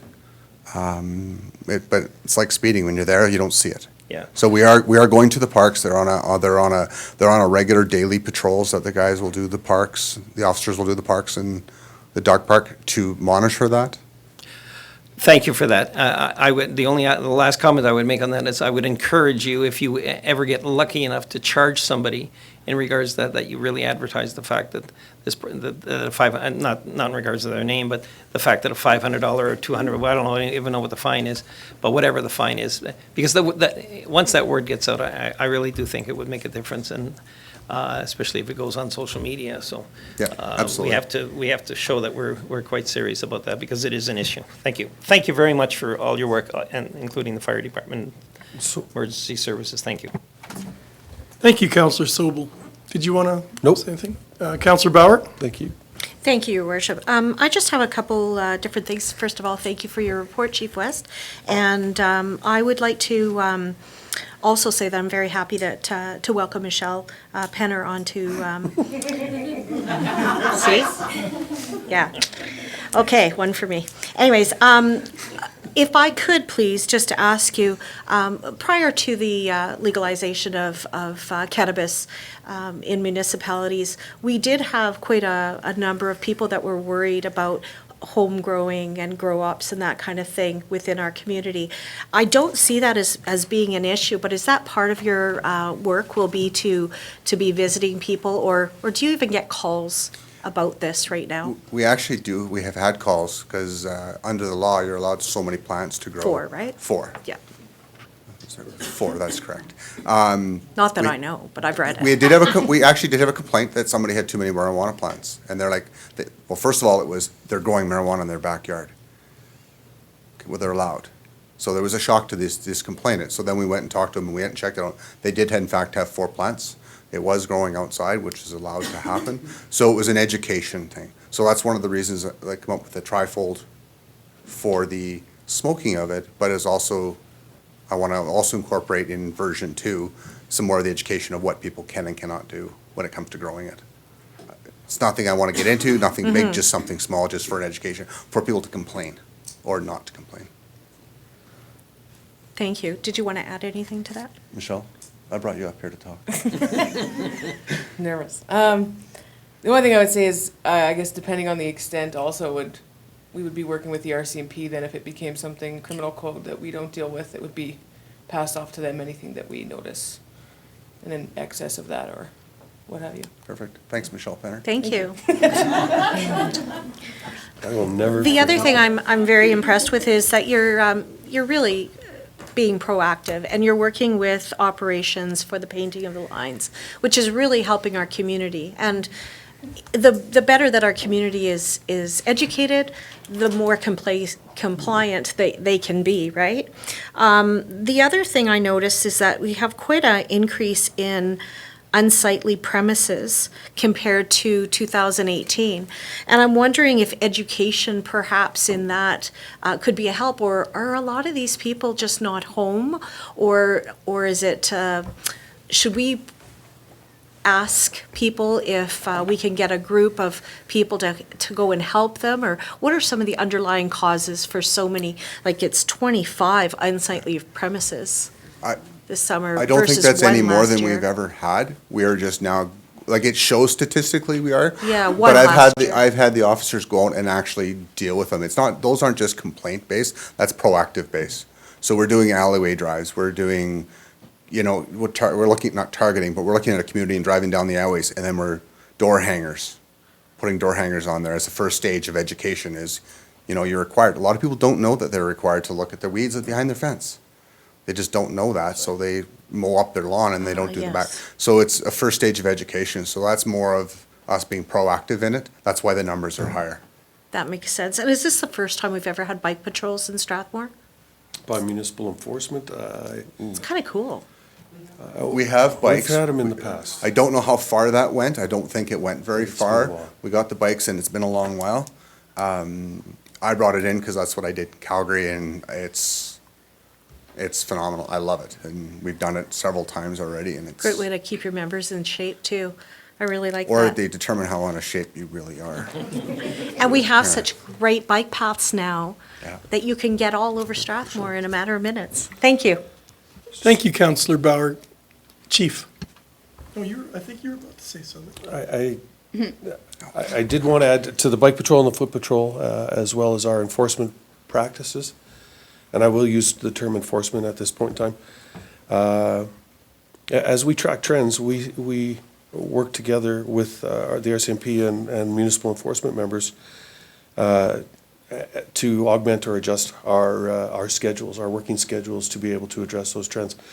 In August, we saw a bit of a rash of vandalism. I don't know that that is any more common than any other year, because from my experience, in my previous experience, that last 3 weeks before kids go back to school, it happens everywhere. But we're going to modify our schedule, and we're already planning on doing it now for next year, to be able to be proactive in our patrols, and we want people to know that we're going to be out there, and we're going to keep talking about this from now till then, so they're not surprised when we're actually standing right behind them when they're breaking something or doing something that they shouldn't be doing. So as those type of things occur, we schedule to modify and do our best to address, and we work with our partners with the RCMP. And now I'll move away from enforcement, and I just want to add that the club that was in, the delegation that was here last, as they were leaving, were also about education and support. And before they left, Michael provided them with 4 web pages of opportunities for funding for that group, right before they left tonight. So that's the kind of support that this group is going to be all about. That's very good. Thank you very much for that, Michael. Councillor Corbeil. Thank you, Worship, and thanks, Trent, for the report. I have a quick question. This might be a silly question, but with the cameras, you say that it eases tension or whatever in situations. Do you have to notify people that they're going to be, or that they are? We do, but we don't not. Because we're party to the conversation, the expectation of privacy between myself and you, there isn't. So we don't have to notify them that it's being recorded. We do. Okay. Because when somebody's up here, I've got video of one incident that he was a 9. And as soon as Kevin pushed the button, it beeps, and I turned the beep on loud, so it brings attention to the people. He also advised the gentleman he's now being audio and video recorded. He asked why. Kevin said, because your demeanor is starting to escalate, and that's why I'm turning the camera on. And you could see within a matter of minutes, his level started going down. Within about 3 minutes of the whole stop, he had his head down, apologizing and walking away. And I've seen it because I've done it before with cameras and without cameras. When they know it's on, you'll see a demeanor change. 95% of the people. Some people just don't care, and it is what it is. But in the incidents we've done in Strathmore, we've seen it. And you do notify? Yeah. All right. I didn't know if you had to or not anyway. Thank you. You're not required to. Not required No, to. that's what he We just said. do that because it's part of Absolutely. the de-escalation aspect of it. Thank you. Thank you, Councillor Corbeil. Councillor Cox? Thank you, Your Worship. That's Cox, C-O-C-K-X, like X-ray.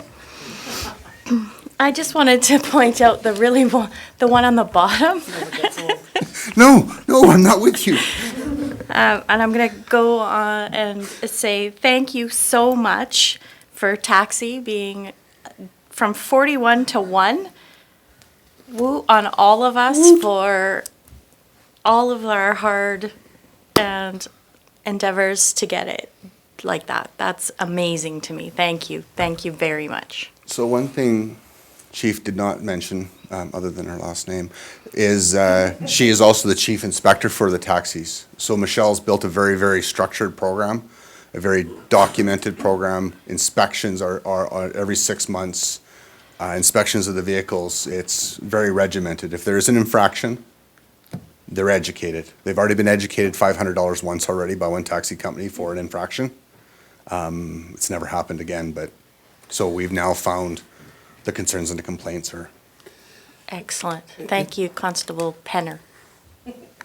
It's amazing when you get right-sized, how you can actually start getting into the development of systems and processes. Yes. You know, when you're running with your hair on fire, you're just dealing with putting out fires. And that's the nice thing of Excellent. having Michelle full-time is she can focus her time on the cannabis and the taxis. Thank you. Thank you. Thank you, Councillor Cox. Councillor Peterson. So I echo all the good comments that I've heard, and I just want to say that I really appreciate so much of your work is dealing with itinerant and badly behaved animals and their owners. But the work that you've done with Happy Cat, I greatly appreciate it. I just see the staggering numbers that are being taken in and looked after by that organization. The second one is the skunks, like, you know, nice response, tough one. There still are a lot of them, but they don't seem as evident right now. And the other thing I'd like to just mention is that I was just in Winnipeg, and they had this sign in the dog park, and it has a picture of a dog standing up, cleaning up its own poo, and it says, "Unless your dog can do this, please be responsible." And there was another sign there that said the fine. It announced the fine, and it also had a report offenders sign on it. And I was talking to the file officers that were cycling along Assiniboia Park, and they said their success in those few signs that are on the park has just absolutely changed the game. Can you say that? I'd like to take a picture of it. Yeah, it's online, actually. It's I love that type of enforcement or education. Yes, It's like the idea of the cigarette butts. You know, in the designated areas outside of a municipal building where we know that they're being maintained, we can have some fun with that. And yeah. Thank you. Thank you. Thank you very much, Councillor Peterson. And thank you for your report, gentlemen, and thank you. Welcome to our staff, ladies. Good to have you aboard. Which brings us to item 6.4, Administrative Inquiry Response, Advertising Agreements at Family Centre Arena. Tracy Simpson, are you speaking to this one? And welcome back. Thank you, Your Worship. This evening, we've provided a response to Councillor Corbeil's questions regarding sharing of funding for advertising that associations in the Family Centre could bring to the facility. We did some research on what some other facilities do and provided you with kind of 3 of the most popular models out there in the industry. Some are obviously more complex and would be more effort to set up, but at this time we're open to suggestions and direction from council if they wish to move forward with one of the programs presented. Thank you very much, Tracy. Councillor Corbeil. Thank you, Your Worship. Thank you, Tracy. I had a couple quick questions, actually. Okay, so when someone approaches the town and wants to sponsor their business at the arena, who is responsible for making up, like, whether what hangs on the wall or what goes on the board?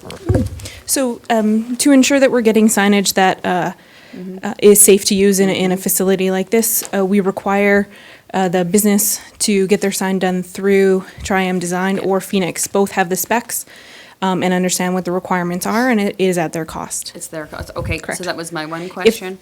Sorry, if I just may add, Councillor Corbeil, if the sign is damaged during general operations of the facility, the town does replace it. Absolutely. That makes sense.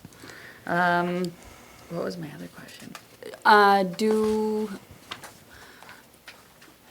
Do we do, like, is it season per season, or do they do contracts, or how right now is it?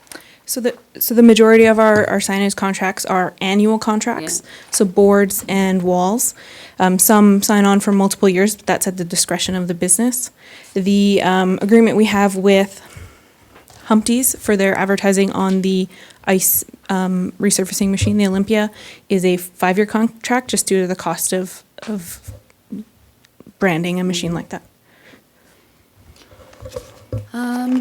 And then I think that this probably could follow through to other rec facilities as well, and not just the arena. I had just heard some comments or whatever that they're inquiring about some advertising, and I thought if we could jump and maybe catch some of it, it would be beneficial.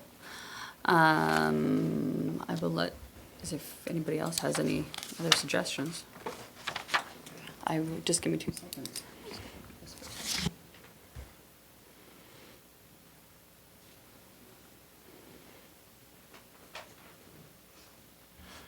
Councillor Corbeil, were you thinking of bringing forward a motion to direct administration to one of those options as far as advertising signs? Yeah, that's what I'm. Oh, okay, that's what you're doing right now, sorry.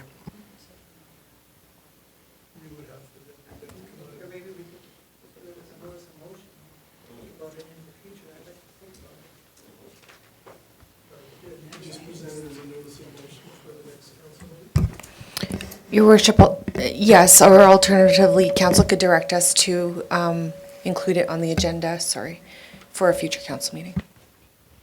Okay, thank you.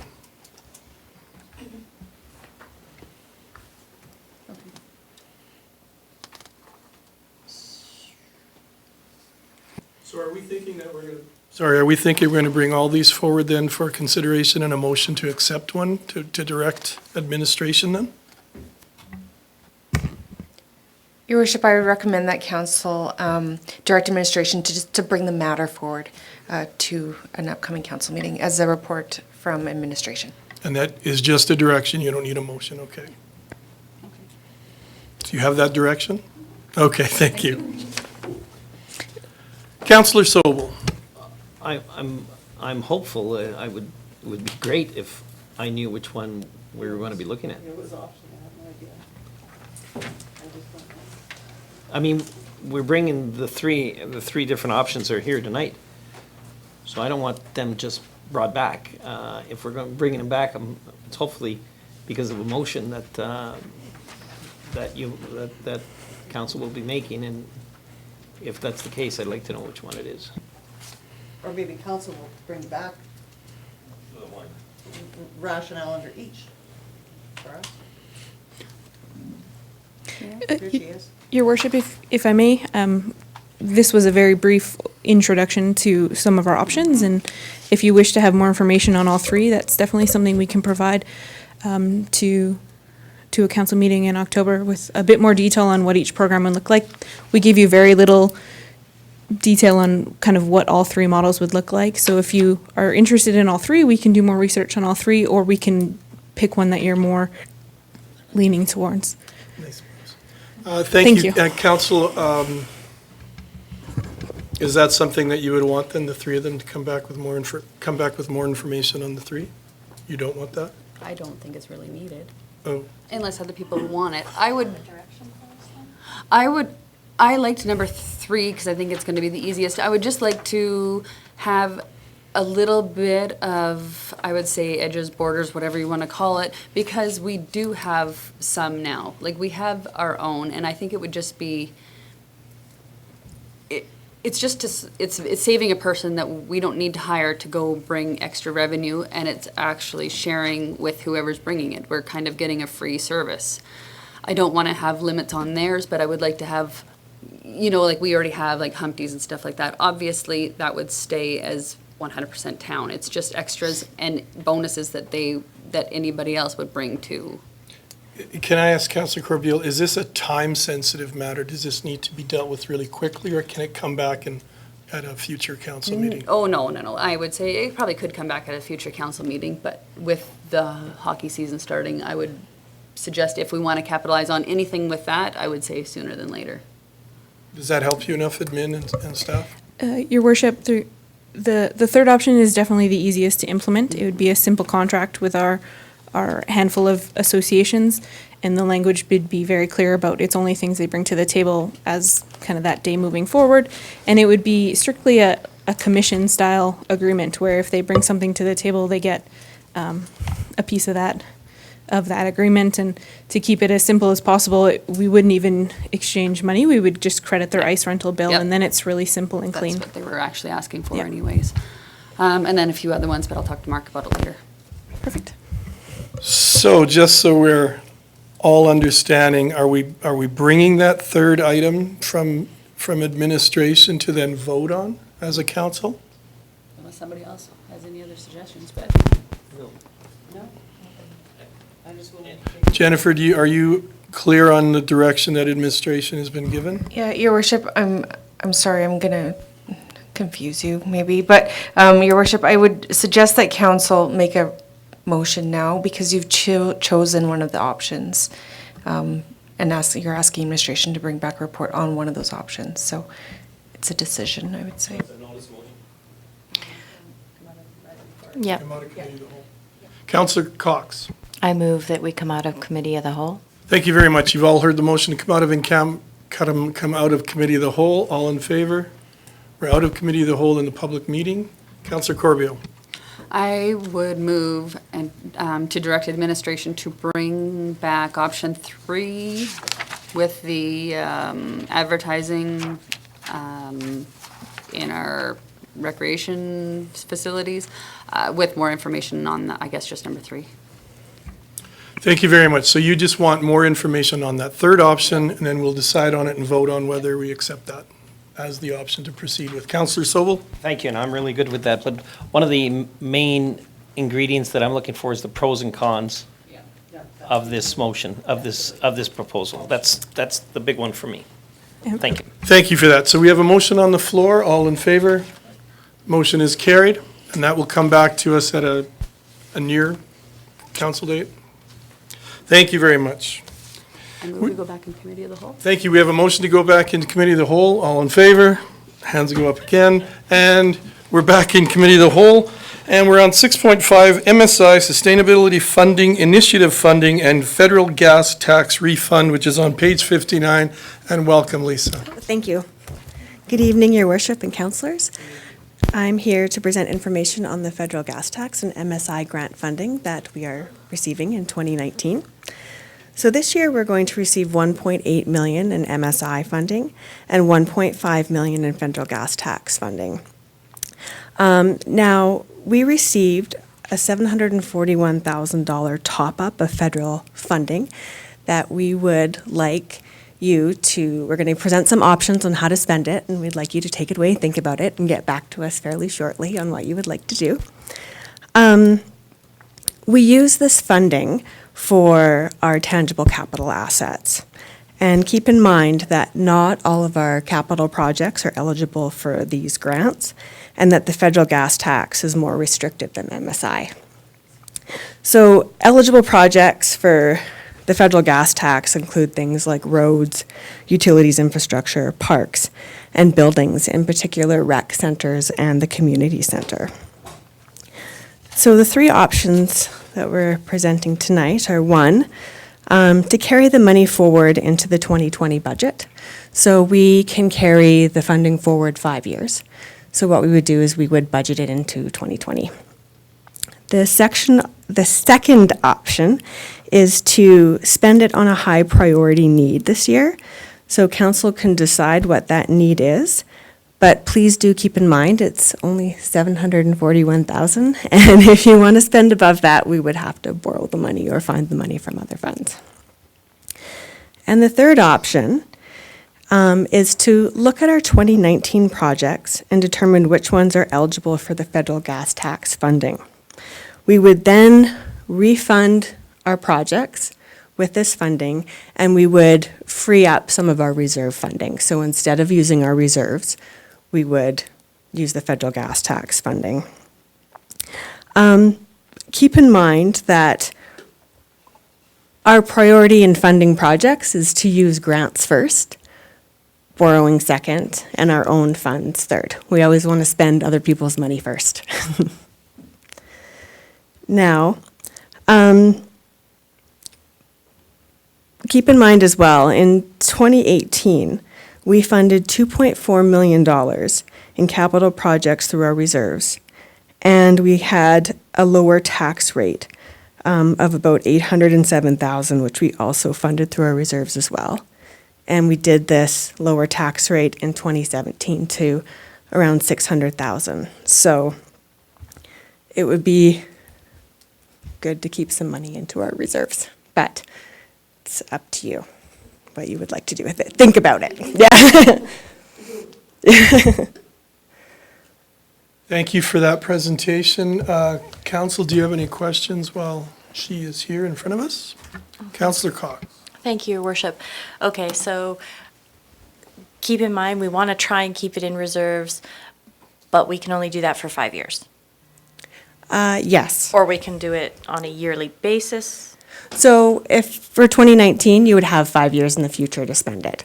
So you'll get 2020, the funding, let's say it's around 740,000. I don't know how much it is. Don't take my word that that's what it's going to be, but we would be able to move that 5 years. So we just keep moving it up and along. So. Okay, Yeah. so, okay, I think I got it. Yeah. Thank you. Thank you very much, Councillor Cox. No other questions or comments? Thank you very much for your presentation. Which brings us to item 6.6, Citizen Satisfaction Survey Update, and Thomas Hansen is with us tonight.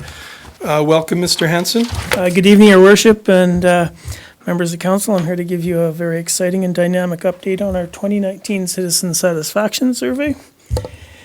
Council previously directed administration to conduct citizen satisfaction surveys. The last survey was completed as part of the 2018 census. We've taken a new approach this year with the survey.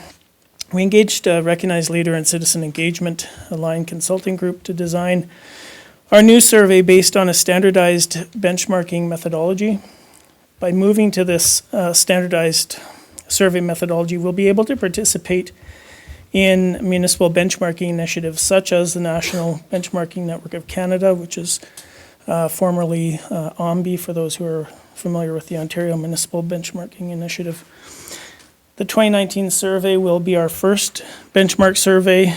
It includes static questions that will be asked year over year to measure citizen satisfaction in the services provided by the town. In future years, questions specific to issues of the day can be added to the survey questions. For the 2019 survey, we included questions that will help inform the 2020 budget discussion. And this is the end of my quick dynamic presentation. I'm happy to answer any questions. Thank you. Questions from councillors? Deputy Mayor Montgomery. Thank you, Your Worship. Thanks, Thomas. Are these the actual questions that we'll be sending out, or are they going to be modified somehow? The questions that you were provided with are the actual questions. That's the exact survey that will be going out. Okay, so I'm pretty sure it's probably just an error, but it mentions curbside recycling. Should that be compost? Yes. Thank you. Thank you for that. Good catch, Deputy Mayor. Councillor Bauer. Thank you, Your Worship. Thomas, my question always when I take a look at this survey is what are you trying to extract from this? What purposes are you going to use it? You've answered that, but also that some of the language needs to be defined. And so when we look at top of the mind key issues, it says, how would you rate the overall quality of life in the town of Strathmore? And then question number 2 is, do you feel that the quality of life in Strathmore in the past 5 years has improved, stayed the same, or worsened? What I would like to see is a definition of what quality of life is, either by the participant or by us, so that we have a means or we have a measure of what this person is going to be answering on. So either we could have a part where it says, what factors contribute to your quality of life in our town, or how is your quality of life influenced by the amenities or the infrastructure within town, like something like that. All I'm trying to do is just to provide some type of means, and so that would be my only feedback. Otherwise, I think it's a really good quality survey, and I think that there's a lot of good information that will be ascertained from this. Thank you for both comments, for the clarification. We'll make sure that gets reflected. And for the statement around quality of life, I think that's an important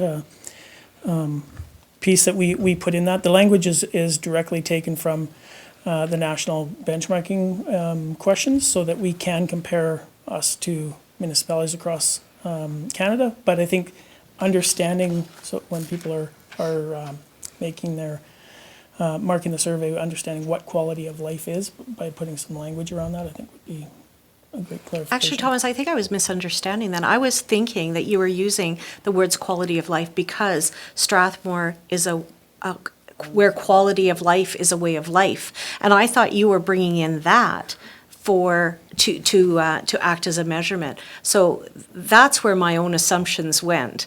So you can see how, like, even amongst council members, we've had so many discussions about what quality of life really means. And because we do have it on the highway, some people are going to be wondering if it relates back to Strathmore. That's an excellent point. I personally didn't pick up on that. Again, being focused on the language with the national benchmarking standard around quality of life. So I think that we will put in a bit of a clarifying statement on that, or something that provides future more clarity around it. The survey itself is important for us because we are bringing forward to council a whole suite of strategies, and there's a number of initiatives that operations and recreation and the entire administration are doing, and I think being able to measure our success across Canada and present that to council will be important, and to date we haven't been able to do that comparison nationally, which is why we're tying the questions so closely to the National Benchmarking Initiative. Thank you, Thomas. Thank you, Your Worship.